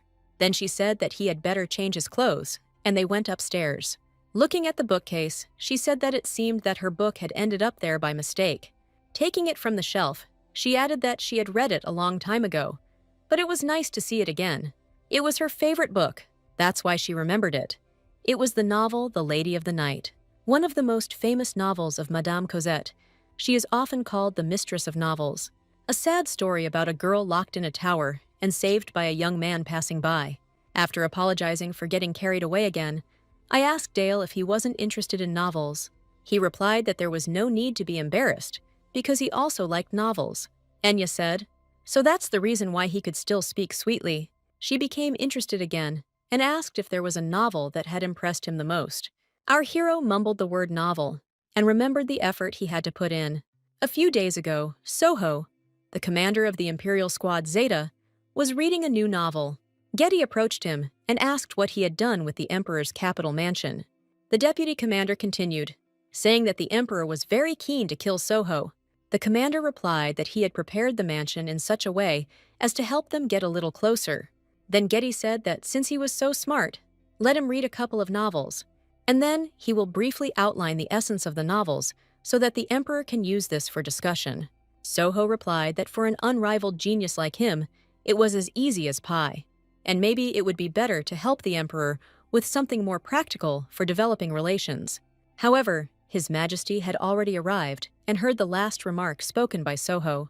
The squad leader asked if sleeping in the same bed had helped the relationship. Without answering the question, he demanded that 40 novels be studied at the level of a scientific work. Soho couldn't believe his ears, but he couldn't disobey the Emperor's direct order. His Majesty did not want to repeat the same mistake twice, so he prepared. He didn't have time to look through all the novels, but he remembered one clearly. He spoke about the Duke's proposal, where selfless acts impressed him. Enya replied that it was a beautiful novel, but it was known for its sad ending. Then Dale asked, "Because being together is not the only way to be happy." Enya noted that it sounded logical coming from him, and he didn't quite understand her answer. She explained that he would treat his partner well, even if it meant sacrificing himself. He treats her so well, and I'm sure his other half will be incredibly happy. She wondered if any of the stories he read had a happy ending. He didn't have time to think of a good ending, so he named the first one that came to mind. It was a novel that Soho was reading about why Lady Brittany only gave meat to the groom James. Enya was extremely surprised and could not believe that Dale read such books. This book, or rather novel, was rated for age, especially since he was a man. So, he likes books like this, but it turns out she still doesn't know a lot about him. Continuing to reflect on this topic, she did not get distracted from her work. But then a shadow fell. Raising her head, she saw an unexpected guest. Marquis Schultz stood in front of her. After greeting our heroine, he asked if he could distract her for a moment. She asked him what brought him there, and how he even knew that she had moved. Cassian answered evasively that nothing was impossible for the head of the magic tower. Besides, he warned her when he said that they would meet again soon. Enya remembered that he had actually spoken about it, but it had completely slipped her mind. But by and large, it was now more interesting to find out what reason had brought him here. My lord reported that the problem with the fake lady had been resolved, and Hexagon was behind it. It was obvious that he had ordered her to do everything to tarnish the reputation of the Lockhart house. Thanking him for his help, Enya added that it was quite a difficult matter, but he clearly didn't come all this way just to talk about it. Cassian said that it seemed like she was the one tending this herb garden, and there should be more of them. He turned the conversation so abruptly to her garden that she could not help but assume the worst. She felt uneasy, but she still asked if he was feeling unwell. He replied that he had originally planned to slowly inherit the title of Marquise. But something unexpected happened because his father, Halo Schultz, passed away. In the original, apart from the fact that he was Cassian's father, there was practically no mention of him. Cassian took over as head of the Magic Tower at a young age and became a Marquise. Halo Schultz died very young, unexpectedly, and no cause of death was given. The guest spoke again and said that he too could die young, just like his father. Enya couldn't believe it. Could Cassian really die for the same reason? She wanted to ask, but he had said earlier that the toxins caused by mana were corroding the body. The Schultz family is famous for its powerful mages, endowed with exceptional mana. But mages have a weakness. The more mana they use, the more toxins accumulate. When the accumulated residual energy reaches a certain level, they begin to hurt. However, they usually don't use enough mana to reach a critical stage. But the Schultz family has high-ranking magicians, which means a lot of residual energy accumulates. Enya said that toxins need to be removed regularly, but because of the hexagon, everything went wrong. All detoxifying herbs were monopolized and supplied by the Duke's house. Cassian continued that the Emperor had stripped Hexagon of his power, and Hexagon had stripped the tower of its cure. She asked if the Marquise had failed to develop an alternative antidote. The guest asked her to watch her words and not call it a failure, but part of the process and experience. The antidote requires an extract from the rare Caristella flower, but the Duke has monopolized it. He even visited the temple where the supply was kept, but the warehouse where it was stored burned to the ground in one night. Realizing that Hexagon had done everything on purpose, she said that without the flower, the Marquise was in danger. Cassian replied that everything was correct, and that was why he had come to ask if she had Caristella. She replied that a couple of things didn't add up, since the Emperor had declared this herb to have a special purpose. This meant that the Empire began to purchase it through official channels and study its cultivation, thus limiting the monopolization of the hexagon, and private individuals are prohibited from owning it. And then, the House of Marquis Schultz is one of the 2 moons that support the Empire's sun. If there were a herb like Caristella, the Emperor would give it to the Marquise. And since this is not so, it means that no one in the entire Empire except Hexagon has this herb. And the last reason why he came to her was to test the family's loyalty. Perhaps you are revealing some secret, or this is a way to open a path of communication between houses. And although their houses are in the same imperial faction, they are still quite far from each other. Once again, the Duke will soon be released, so it is high time to make the necessary preparations. After apologizing, the Marquis said that little was known about the lady, so there was a small check. He hopes that this will serve as a start for communication, and as someone in need, he takes the first step. After all, it is Schultz's house that is in dire need, but as he understands, she also does not have Caristella. He added that he was sorry, but she still so gently lowered him back to the ground. She liked his honesty, so she asked what he said that she didn't have, and she added to the stunned Cassian that she had saved a few seeds just in case. She asked them to follow her, and when they got up, she opened her magic suitcase. She said he was lucky. Last time she almost lost the suitcase with all its contents. She said that she took everything that could be sold, so as not to die of hunger on the run. The Lockhart family lived a devout life, and the temple provided them with a large plot of land. The land was used for burials, and it so happened that the flower blossomed there. She added that they made a generous donation to the temple, but might charge an additional fee. She asked him to choose quickly, and Cassian laughed and said that he now understood. It's clear to him why Dale is so crazy about having her around, and he doubts he'll get bored. After laughing, my lord said that, well, they should probably make a deal, and he asked what she wanted in return, suggesting that it was unlikely to be anything trivial. He explained that it was money, and she wondered what she could get from Cassian. I thought it was information, because in the original, he was the Emperor's only friend. That's why she said she wanted information, so that he would tell her everything he knew about His Majesty. He asked again, and then said that he thought she might know more than him. Enya replied that this was not true at all. She had never even met the Emperor. My lord asked if she had not run away from home and was hiding to avoid the meeting. So why are you interested now? And she replied that it was obviously because of Dale. As is known, the Emperor proposed to her, but she married a commoner. She explained that Dale was in danger, and if she could get more information. With difficulty restraining himself, Cassian replied that he more or less understood what she wanted. He can't just sit and watch his friend get hurt, so he'll help. But first, I would like to agree on the price. She replied, only 2 million. And it seems he doesn't really need the seeds, he retorted, that that's the price for each seed. She still thought that 2 million was not very profitable, and Cassian corrected her. He said that he didn't talk about 2, because he realized their true value, and he knows that this plant is rare, so he estimates there are 20 million of them. Enya said she agreed to the price, but on one condition, and he resisted. But our heroine was already in a frenzy, so she said she could sell it for 25. Meanwhile, Dale returned home and thought that he was still not in the best shape. And although he hides everything quite well, it seems that Enya has not noticed anything yet. But there is no progress in finding another way to enter the palace other than scrolls. He thought he was getting weaker, but here was Enya, who was waiting for him, and he stopped. Merry voices could be heard outside the door. Cassian was saying that my lady was asking too much. Enya responded that he could give more, because he hadn't forgotten that they had already signed a contract. The Marquis jokingly remarked that her words sounded like those of a thief, not my lady, but he did not finish the thought. Dale was ready to tear Cassian to shreds, but first he picked up a small photo. He couldn't even imagine that these two were discussing his childhood so cheerfully behind his back. Looking at the photo, he asked who allowed him to show it so casually. Enya saw that their actions had clearly upset Dale, but they had not meant to. Something needed to be done urgently, so she said that she asked to show it. She continued in an apologetic tone that she didn't think he would dislike it so much. She was just interested in learning about Dale's childhood, and they didn't talk about anything else. She said she just saw his childhood photo, and since Cassian is a friend, she thought, Dale didn't let her finish and asked if she was okay, which puzzled our heroine. Then he asked more specifically whether the photo made her feel sick or gave her a headache.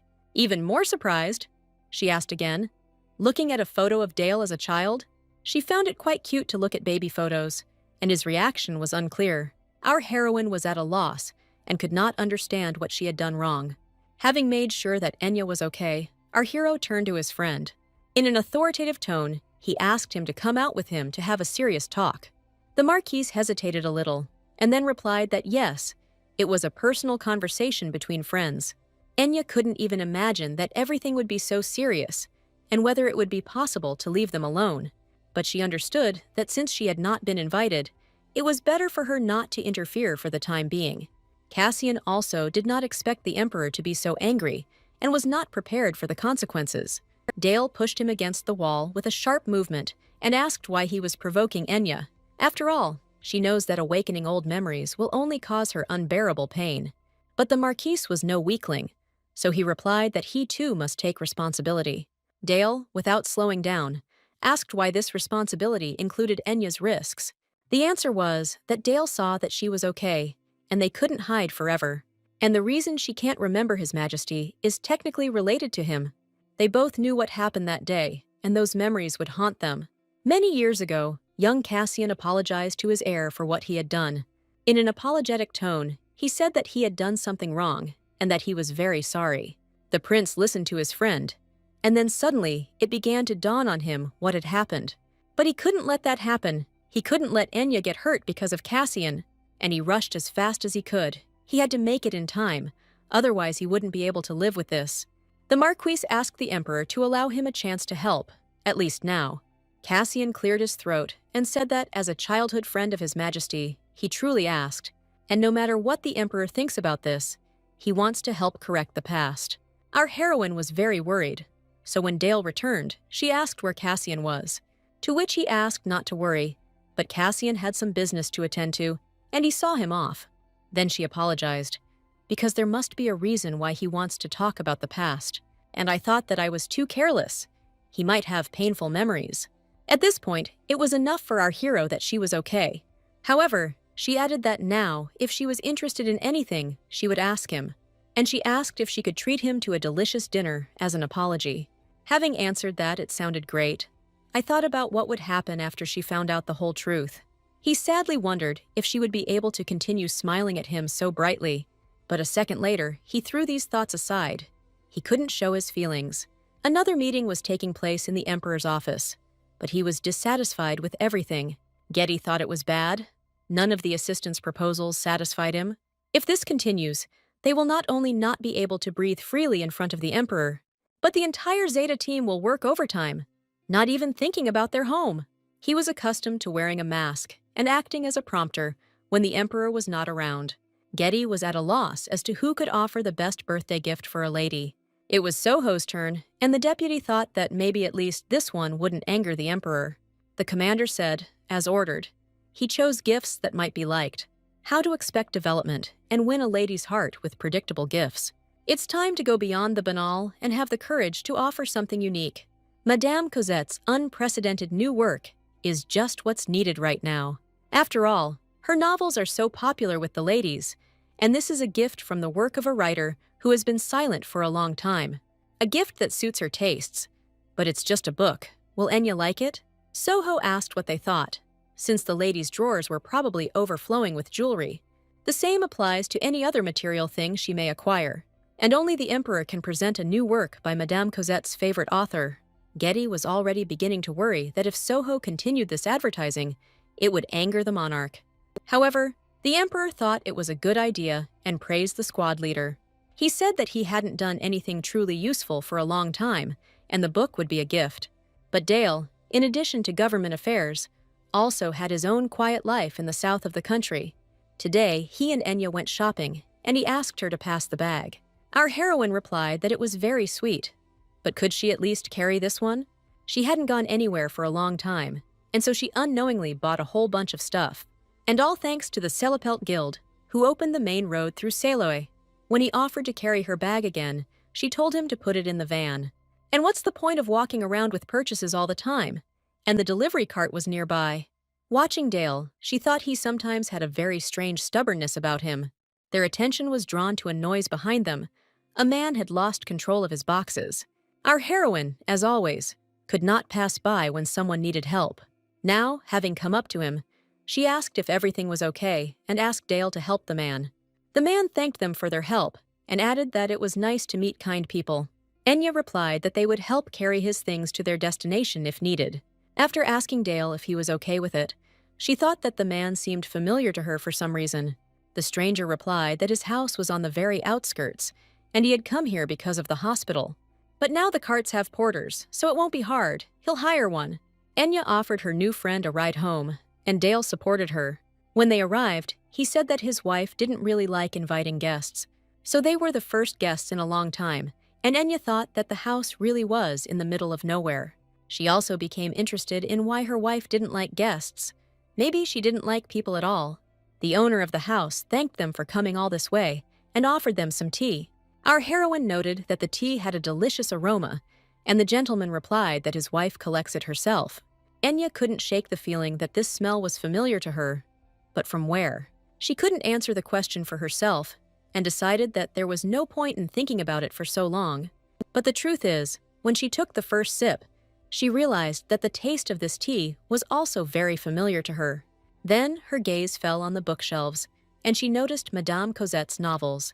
And after asking the owner about this, I found out that these books were part of his wife's collection. She said enthusiastically that there were so many of them, from famous novels to those not yet finished. It was a complete collection of her works, and she added that Dale liked novels too. The owner was slightly surprised, and Enya explained that he preferred a slightly different genre. Then she said that she had an effective remedy, and it would help the owner's bones grow together. And if he brews it in the morning and evening, it will help him recover faster. He thanked them for their concern and asked them to wait. He wanted to repay their kindness. But Enya refused, so he offered to give her some tea leaves to take home with her to drink. Afterwards, they said goodbye, and our heroine thought that maybe fate would bring them together again. When she returned home, she apologized to Dale, as it had been difficult for him. He brushed it off, saying that these were small things, but they helped the man in a difficult moment. And he added that he had actually prepared a small birthday present for her. Dale told her that he left it on the table in the living room, and she could go look. She was delighted, but said that she would first help him unpack his things. I thought it would be cute to secretly prepare a gift, but I shouldn't have gone that far. Could this really be a new book by Madame Cosette, who had not published anything for several years? She was pleased that Dale remembered what she liked, but Enya was confused by the name. The Captive Empress was too similar to the novel into which she had been reborn. Having started reading the contents, Enya was stunned. The text stated that the main character understands that she has found herself in a novel, and in order to avoid the plot of the book, she decides to avoid the main character by refusing to marry the emperor. The heroine runs away from home to change the tragic ending of the original novel, and living as a wanderer to avoid the attention of the emperor, she meets a man. Enya thought about the main character, reborn in the novel, and her dangerous marriage to the emperor. The order came from His Majesty that the daughter of the Duke of Lockhart's family should enter the palace, and then running away from home. It was all terribly reminiscent of her life today. I read how, trying to avoid the emperor, she unexpectedly meets a man. Our heroine slammed the book shut and thought that even her meeting with Dale was described in detail. She was even afraid to imagine what would be written further on these pages. But on the other hand, it could be a chance to find something that will help her in the future. With bated breath, she flipped through a few more pages, but there was nothing there. Nothing at all. They were empty, and she thought that it couldn't be a coincidence. It all seemed so much like reality that she became worried, and for good reason. She thought that she should meet the author of the novel in person to dispel her doubts. Having decided what to do, she asked Dale where he got this book. He was puzzled, so I asked if there was something wrong with the book, but she didn't know how to explain the situation to her. She said she was incredibly captivated by the plot, and therefore couldn't wait for the continuation. Starting to get angry at Soho, our hero asked if Enya was saying the book wasn't finished. She said it was strange that after so many years, the author had published a book, but it was not finished. Dale told the story, hiding some details, but agreed to go to see Madame. A few days later, they were standing in front of the house, and Enya asked if it was here. But it was the house of a man who had been met near the hospital a few days earlier. Our heroine was extremely surprised, and Dale had no explanation for this misunderstanding. Hearing the voice, they turned around and saw a woman. It was probably the owner's wife. Enya remembered well how he said that his wife didn't really like receiving guests. So, smiling, she apologized for the sudden visit and explained that she was looking for someone. The woman behaved extremely unusually. It seemed as if she was scared. Then she quietly said, "It can't be." And a moment later, she called Enya's name. Our heroine looked at her mistress and noted her silver hair without a single spot. Moreover, She had an appearance that anyone would say that she looked like Enya's father. It was hard to believe, but the reality was that they met. It was our heroine's aunt, who was no less surprised than the others. While treating her guests to tea, she thanked them for helping her husband the other day. The miss replied that anyone would do the same, and finally realized that it was her aunt's husband. It dawned on her again why the tea had seemed so familiar to her that time. After all, they drank it in her family, and her aunt said that she used to take care of the tea tree. It's a very delicate variety, so it's likely Enya didn't drink it after she left. She added that when she ran away, she grabbed a few seeds and then asked how her grandfather was. Having said that she would drop by to see him later, she asked him not to tell anyone that she lived here. The niece promised to remain silent. Then the aunt asked what brought her to visit her. She came here to find Madame Cosette, but instead she met her aunt. She hesitated and then replied that she was actually looking for a writer because she had a question. She was curious to know about the sequel and asked if the author's aunt knew Madame Cosette. The mistress of the house recognized the book and remembered the noble men who had visited her. They asked that if Madame Cosette had a new novel, then sell it to them. The answer they received was that apart from the books already published, she had nothing else. They were upset, and one said that his friend wanted to give the book to his beloved. His friend is an aristocrat who ran away with his bride against the will of his family and wants to please her.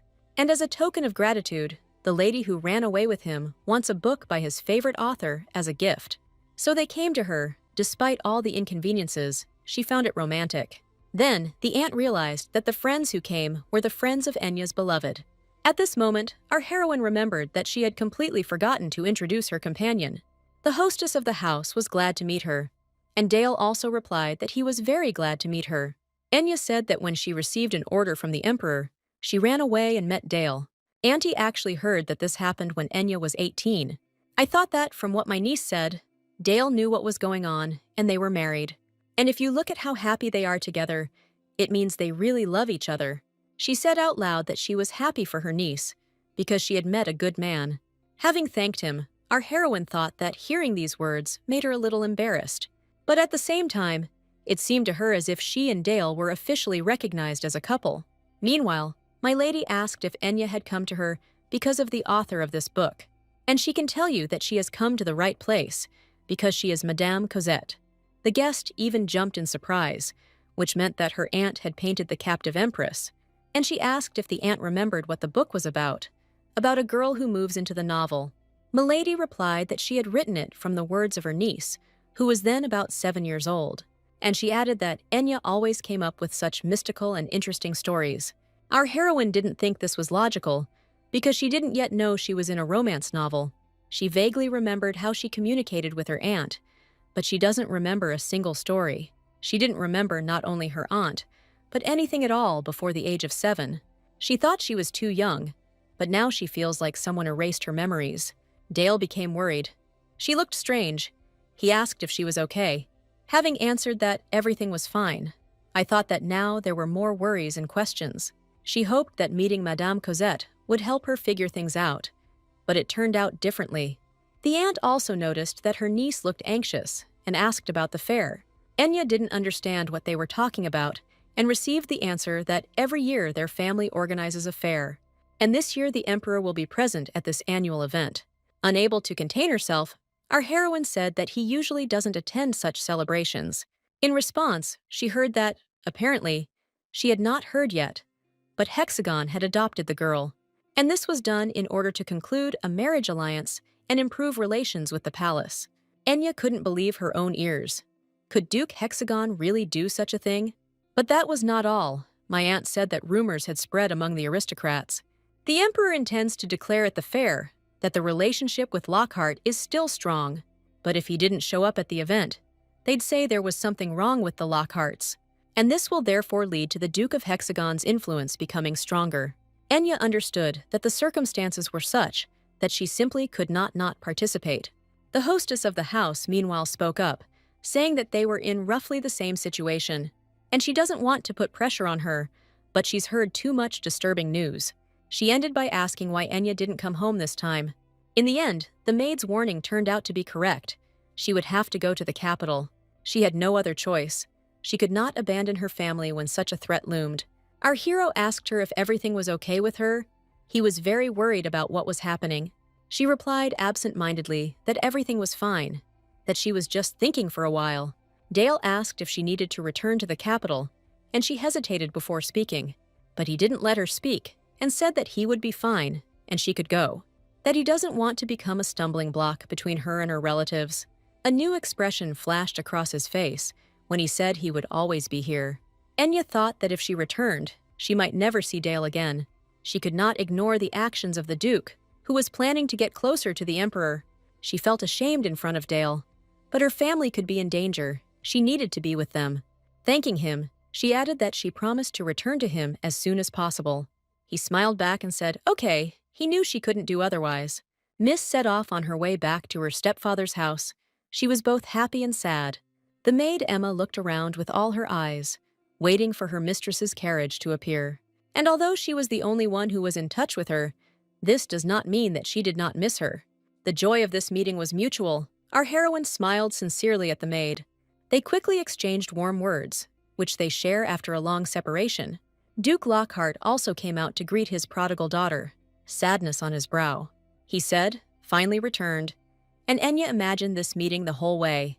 But now, in the heat of the moment, she unexpectedly fell on her face and said that she was wrong. The father was impressed by this action, but he felt awkward in front of the servants, so he asked her to get up. But she said that she would not get up until she forgave him, saying that even after so much time she was still just as stubborn. He extended his hand. Noting that it was enough that she looked healthy, he offered her some tea. They had a lot to talk about, but no one started the conversation. My lord broke the silence and asked if she had been hurt or ill while she was away from home. Having answered that no, I asked how he was doing, and he was doing just terribly. After all, who could he tell? His only daughter had run away from home, and there had been no news from her. In a more affectionate tone, he continued that, even given the circumstances, he was glad to see her. She was very sorry, but she did not go into details or explain the reason. He's just glad she understood. But she came home because she heard the news. Enya replied that she was going to talk to him about the Emperor, but he stopped her. My lord said that she must know the reasons why the Emperor would appear at the fair. And since His Majesty pays so much attention to this, everything should go smoothly.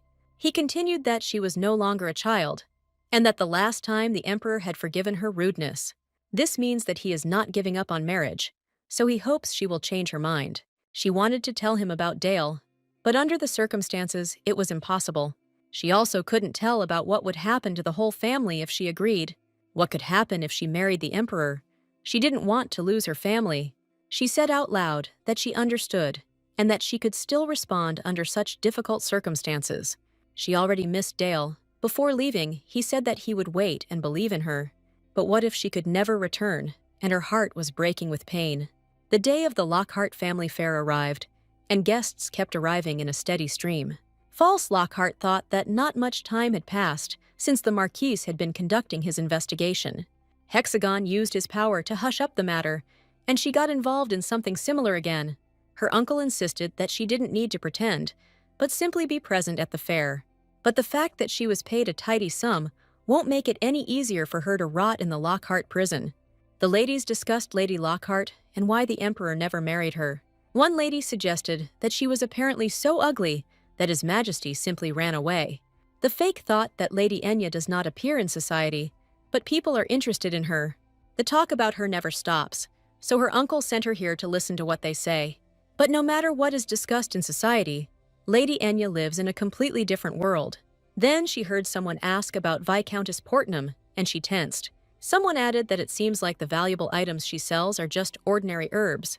She had already opened her mouth to respond to such blatant insolence, but she didn't have time, because at that very moment, Lady Lockhart's arrival was announced. All eyes turned in that direction. Her face seemed familiar to the fake. She had a strange feeling that they had met before, but she couldn't remember where. And that was not all. The Duke's daughter, looking at her, immediately rushed towards her. Our heroine came up, and holding her head high, said that they hadn't seen each other for a long time. The fake lady added, leaning slightly so that no one else could hear. The girl wondered how it happened that the runaway lady found out about this story. Moreover, my uncle insisted that Duke Hexagon had long since hushed up all the fuss about this matter, so she decided that the best thing to do now was to refuse on every point. She said she didn't understand what they were talking about and was just selling herbs to lift one's spirits. Enya interrupted her, saying that enough of these sweet words and that she didn't know what brought her here. But it would be better not to do anything stupid, and she doesn't want to dig through dirty laundry in front of people. Then I thought that there was definitely something wrong between the Duke and Lady Portnam. Maybe she just wanted to point out the pathetic state of the herbs, and then something caught her interest. These were memory leaves. They are used for torture, but they also help with amnesia. However, due to their toxicity, they kill nearby herbs, so they are rarely grown. This may help Enya regain her memories, but the mistake will cause side effects. She actually considered these leaves as a backup option and found them here. Having worked out a plan, our heroine invited Lady Portnam to have tea with her after the fair. She was naturally very surprised, but Enya thought that if she succeeded, she would definitely win. And she said that the lady would hardly want everyone to know how she had impersonated her. Having said that she would be waiting for him later, our heroine thought that she would have to prepare everything. Hexagon sent someone who pretended to be Lady Lockhart and used her as a spy. It was unpleasant for her to realize that the Duke considered her family so insignificant. But thanks to this unexpected meeting, Enya managed to get hold of the memory leaves. She thought of the hexagon, and at that moment, His Majesty's arrival was announced. As the daughter of the Duke and the master of the house, Enya was required by etiquette to greet the monarch. His face was hidden by a mask, but that golden hair and sapphire eyes were just like the original. Curtsying, she said that it was an honor for her to meet His Majesty. The thought occurred to her that this time they would manage not to fall in love with each other. Although some small part of her was curious about how they would meet again, she was worried that by running away, she had essentially rejected his proposal. And she was even pleasantly surprised that the Emperor was extremely polite to her. However, she latched on to one of his words. He said that they hadn't seen each other for a long time, but they had never met before, and she noticed the attention of those around her. She thought he was lying to the crowd, so she said they were honored by his presence. The Emperor apologized that due to his health, he was unable to see her more often. For those around them, their conversation meant only one thing. They were confirming their engagement. Enya was tired of all the attention, but she politely thanked the monarch for his concern. She was glad that he didn't mention her escape, although now she would gladly run away again. But knowing his original personality, she guessed that he wouldn't let her slip away twice. She wondered what exactly he had in mind, and in response, His Majesty spoke again. He said that the fair is an official event where everyone sells their goods. After answering in the affirmative, Enya explained that all proceeds go to charity. Then he asked what Lady Lockhart had brought, and she remembered her tossing and turning. The Emperor gave her all kinds of gifts, not only flowers, but also expensive jewelry. She frantically went through her things, but the only valuables she had were his gifts. Just thinking about selling something he had given her at the fair made her feel sick. The thought came to mind that this could end very badly for her and her family. Emma brought a toy that she loved as a child and suggested it as an option. But this was certainly better than selling the Emperor's gift by mistake, and she agreed. After washing the soft bunny, she tied a bow with a large ruby and small diamonds. It looked original and emphasized the dignity of the event organizer. Enya said she brought a stuffed rabbit, but it was unlikely to interest the Emperor. But our heroine could not imagine that everything would turn out exactly the opposite. He only said this toy, and then rolled out an indecently large sum. It was so unexpected that Enya was speechless. After this, the fair came to an end, and the Emperor left without saying anything more. Left alone with the maid, my lady asked for the umpteenth time why. For what reason did His Majesty pay so much money for a simple plush bunny? She said that she found it strange that this rabbit broke the price record. Moreover, His Majesty brought the precious sword of the first emperor to the fair. Thus, 2 records were broken at once on this day, which was simply unthinkable, and she could not understand how it was possible to buy a toy that cost twice as much as a sword. However, the maid had an idea and said that apparently the Emperor wanted it this way, and she reminded me of the right promised to the one who offers the highest price at the fair. Emma knew the rules for such events well, and declared that this was a right of demand. The value of the Lockhart Fair was somewhat different, as it was charitable, and the highest bidder was given the right to request anything from the Lockhart house. It was part of the original, But Enya forgot about it because her mother did it. The lady guessed that the emperor now had the right to demand, and that was his purpose. It wasn't enough for him to bring her home. Now he could ask for whatever he wanted. Our heroine thought with horror that there was no other way out, and she would have to get married. But that's what she thought. His Majesty was occupied with other thoughts. He was immersed in the past. Lady Lockhart thanked her guest for coming to have tea with her. She agreed, thinking that in reality she simply hadn't managed to make her escape.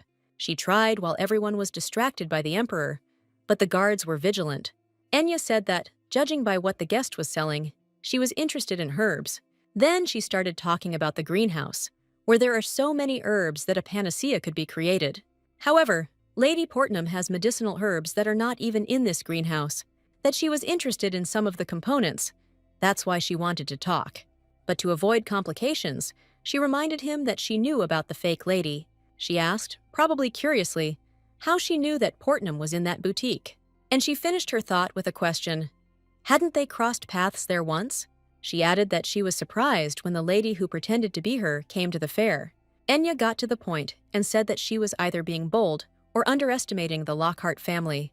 The guest was shocked, because it turns out that she did something similar to a real lady. Portnam asked for forgiveness, promising to leave quietly, and if she had offended him, then to leave the country. Having said that running away would not help in this situation, she asked if it wasn't clear what was happening.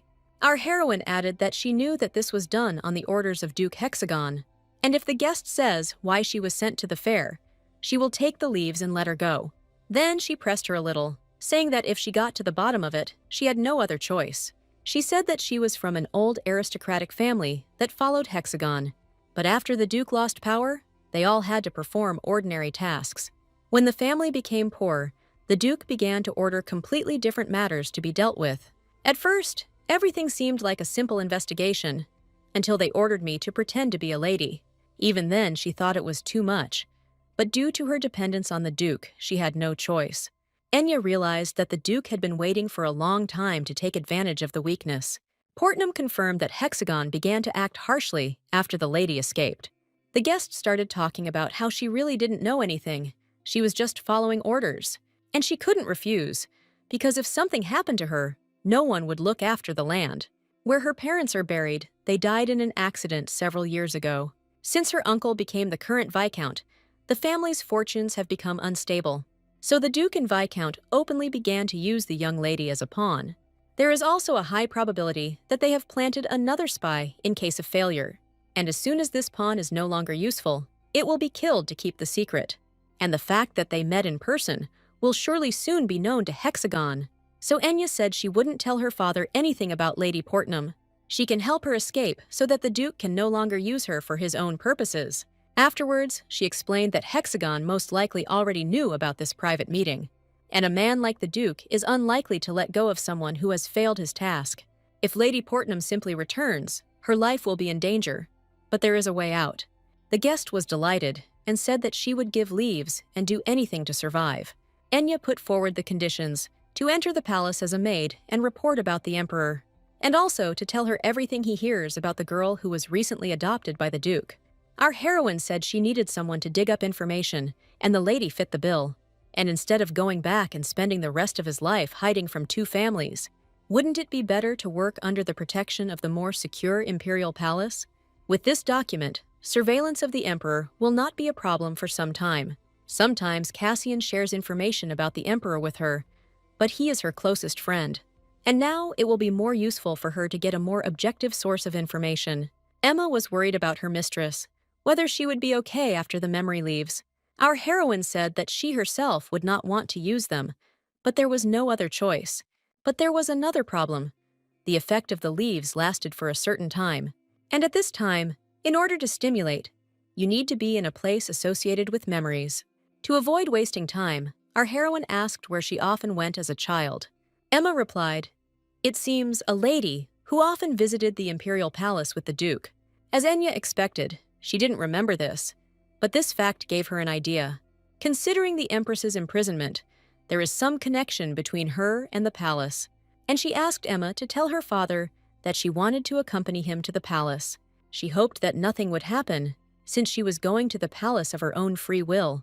The emperor's assistants discussed how he seemed to be in a good mood today. He recently scolded them furiously for a book he gave a lady for her birthday. Soho said that the emperor was apparently pleased with the item he bought at the fair. Getty asked if it was probably for the best, since the lady had returned home safely. Noticing that his knights were talking nonsense, the emperor demanded that they stop.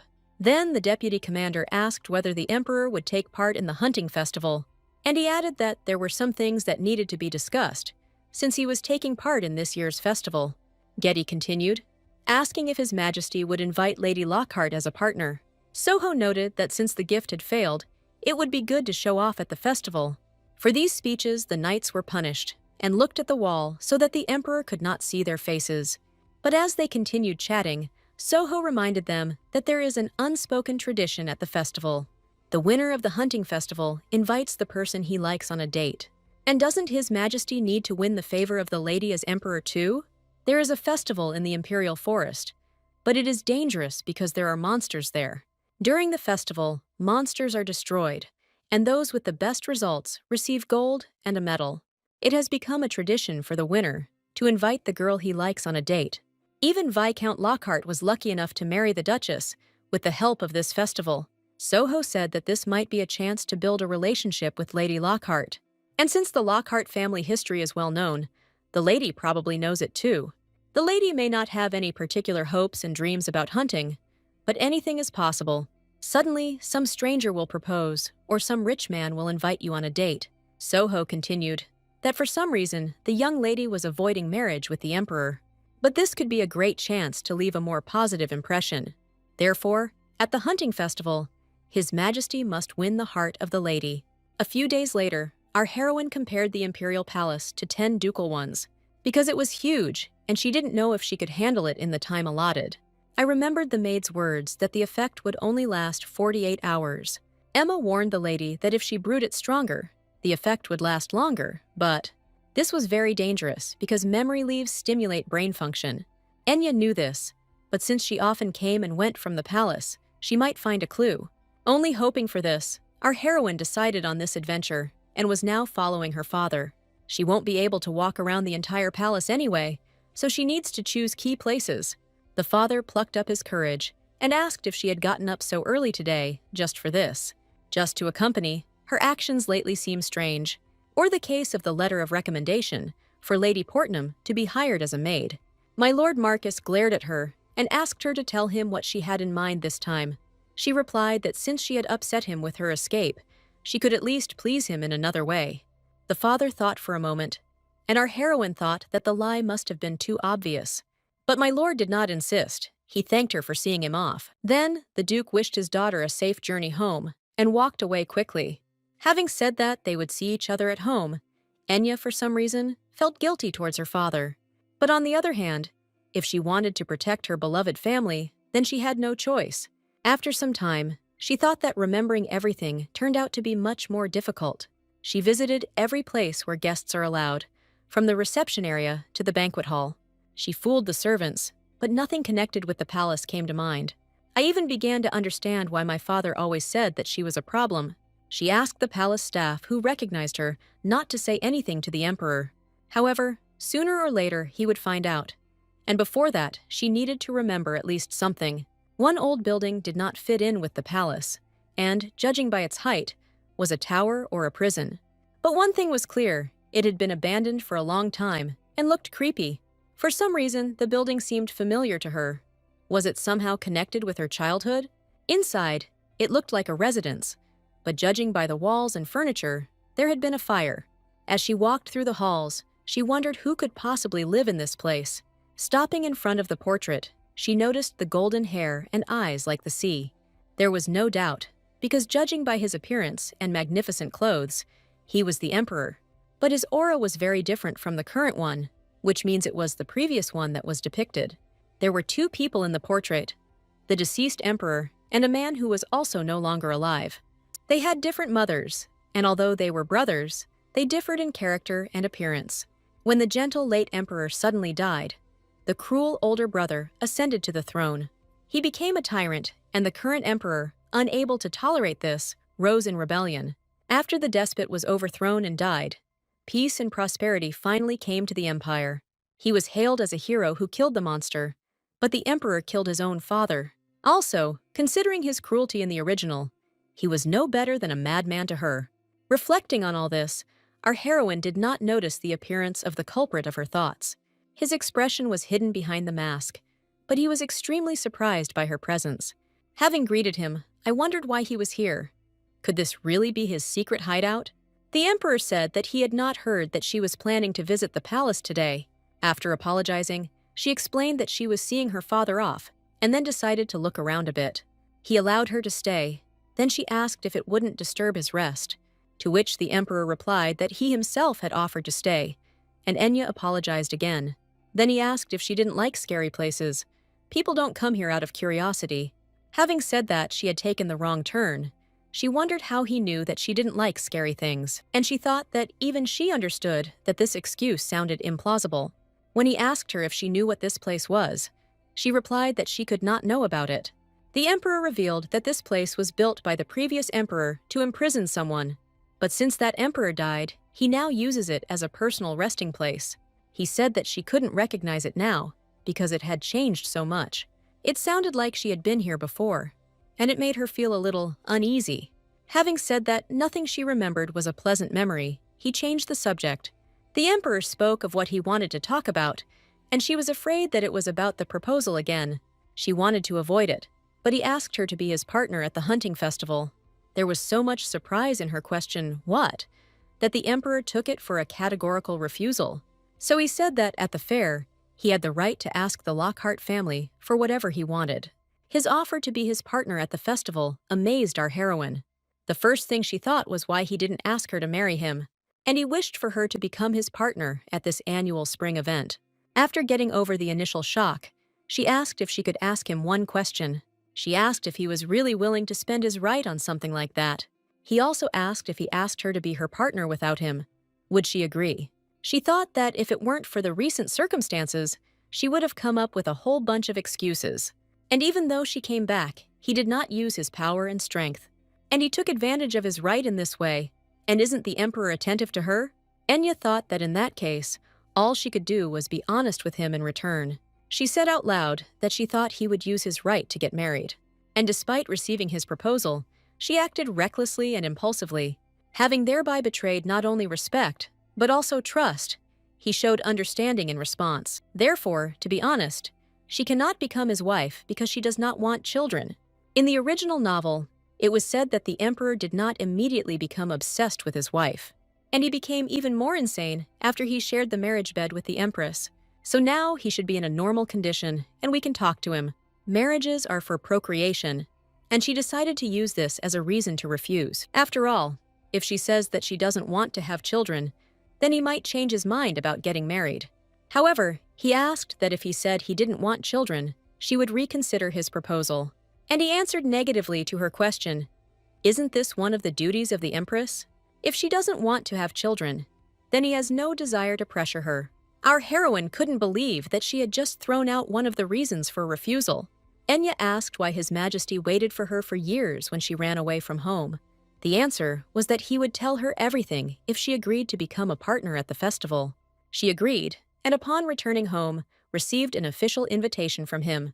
So instead of regaining her memories, she was stuck in the estate. Thoughts of Dale kept coming back to her, making it difficult to concentrate on her embroidery. However, our heroine stubbornly continued to toil with a needle and thread in her hands. Her brother, seeing her work, asked if she was going to give it to the emperor, and if she still wants to give a gift, then it's better to start over and throw this away. This could not only bring shame to the family, but also cause His Majesty to faint. Enya didn't like handicrafts, and she didn't have the heart for it, so nothing turned out beautifully. She tried to get out of it and asked her brother if she could become his partner. Unfortunately, Samuel couldn't help her because he couldn't go because of his injured leg. Only then did she notice his leg and asked how this had happened, to which the brother asked that she had recently returned, and that was all she had to ask him. However, he said that he went to check on the monsters, but this year there were too many of them, and as the battle dragged on, he unknowingly made a small mistake. Enya asked with concern that the number had increased, but her brother asked her not to worry. Their numbers had dwindled, and she would not be harmed. But she did not hear the last words. She wondered if she had walked so much in the morning that her head was hurting. Samuel saw that his sister was not well, and she was simply lost in her memories. Our heroine saw some boy who pushed her off the soft sofa. Moving further away, little Enya said that it was clear from him that he also wanted to lie down here. She realized that she was seeing herself as a child, and she remembered that she always played alone. Her parents were always busy, and she had no friends her age. So where did the boy come from? The memories disappeared as quickly as they appeared, and her brother was in front of her again. He asked if she was injured, then added that she had fainted, which had frightened him. After replying that she was fine, she explained that she had suddenly felt dizzy, and Samuel, noting that she had been looking tired lately, advised her to rest. She said that she would go to her room, but her brother decided to clarify one point. He said he didn't know why she was so opposed to marrying His Majesty, but as the brother asks not to put too much pressure on himself, he will always support his sister. His friendly words deeply touched our heroine. She had no idea how worried he was about her. And then the day of the hunting festival arrived, and Enya thought that her end had come. While searching for information to learn more about my childhood, I completely forgot about embroidery. So I finished the embroidery in a terrible hurry, so it looked terrible. Enya even thought about asking the maid to buy her some scarf. Then I remembered that when I was sewing Dale's gloves, it was fun, and I stopped. She was so confused that she didn't look where she was going, and as a result, she bumped into the knight. He asked her if she was okay, and without knowing why, she called him Dale. She quickly came to her senses and thought that she had made a mistake. The young man and Dale had similar auras. The knight came to his senses and, apologizing, introduced himself as Donald from Mason County. He said that he served under the command of Mr. Lockhart and was glad to meet him. She wondered why meeting someone like Dale calmed her down so much.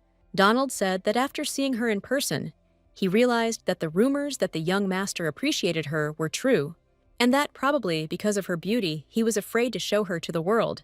These words amused her. Suddenly, she heard a familiar voice saying that he was extremely surprised. Cassian said he didn't think it was her, and asked who the guy next to her was. The Marquise continued that he had stepped away for literally a minute, and then something like this happened. When the knight asked if they knew each other, the Marquise replied that they were more than just acquainted. One could say they have a deep relationship, and asked what brought the young man to the lady. The last was said in such a tone that Donald hastened to retreat. He explained that he thought his good friend's wife was having a problem. She didn't want rumors to spread. It was enough that they said she was the emperor's bride. And Cassian asked her not to worry, because he would shut the mouth of that impudent knight. Our heroine asked what brought the Marquis here, and if everything was okay with Dale. He replied that Dale, like a faithful animal waiting for its owner, was counting the days until her return. And he is here because he was invited as the head of the tower, responsible for the festival's security. Thanks to the medicine from Caristella, he was able to take part in the hunting festival. Enya asked him to be careful, as the medicine was still in the development stage. He replied that he himself did not want to die, and that 5 magicians were ensuring his safety. At the festival, 5 mages selected by the palace erect a barrier to protect against monsters. Maintaining a magical barrier requires a huge amount of mana and skill. The imperial family prepared and supplied the mages with magical amplifiers, and since the emperor was personally involved, they invited Cassian, whose skill was widely known. But today was a cloudy day, and her brother's words about the number of monsters worried her. It wasn't that she didn't trust the Marquise, but she still decided to discuss Samuel's words. But she didn't have time. Because the arrival of the emperor was announced, he was wearing a mask again. She thought it was natural, since so many aristocrats had gathered today. She was really worried about one thing. Would the emperor be comfortable hunting in a mask? Meanwhile, His Majesty entered the tent, and our heroine and the Marquise greeted him. The emperor thanked Lady Lockhart for agreeing to become his partner. Cassian loved to play pranks, so he asked her if she had a present prepared. And although he said it with a completely innocent look, she was ready to kill him. She whispered that she wanted to give the handkerchief back when she was alone with the emperor. And now, with everyone watching, she couldn't back down. She had no choice. Having handed over the handkerchief, she thought that she had really done everything in her power. She said out loud that she wished victory for His Majesty, but the reaction of those around her was deplorable. True, no one said a word, while she said that she embroidered it with all her heart. My brother's remark that such embroidery would offend the imperial family came to mind, but she still finished saying that she embroidered day and night, all the time thinking about him. The emperor repeated her last words, and promising to win, left. The marquise said that he almost died trying not to laugh, and what a monster she had embroidered.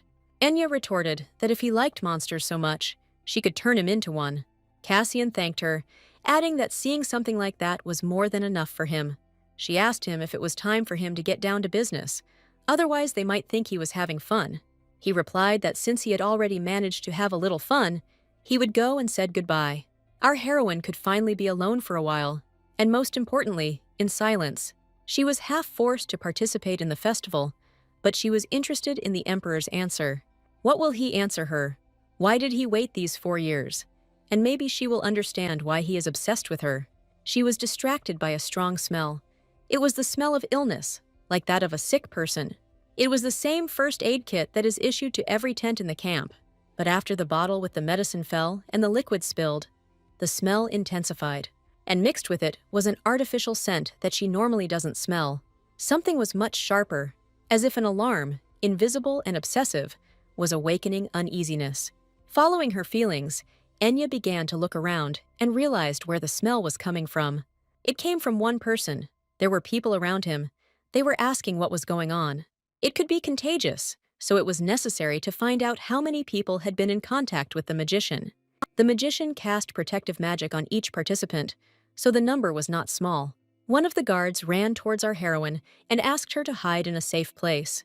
She replied that the festival might have to be stopped. The barrier might collapse. After all, the formation of the magicians was disrupted, and she asked not to worry about her. She was fine. Enya was a doctor, so she began to remember where she had already encountered such symptoms. However, there was no time to think. A huge monster was raging behind the barrier. He opened his toothy mouth and tried to break through the invisible barrier with his head. When this trick failed, the monster began to wave its long tail. Enya thought that the magical system was broken, and if the monster attacked, the barrier would collapse. Her heart sank as she could only watch as this huge creature rushed towards her. The head of the magic tower also saw this scene, so he began to act decisively. His natural magic, increased several times by the amplifier, sparkled above the attacking monster. Cassian was truly a high-ranking master, and it was all over in a couple of minutes. After saying that the magic amplifier was truly useful, Marquis Schultz winked at Enya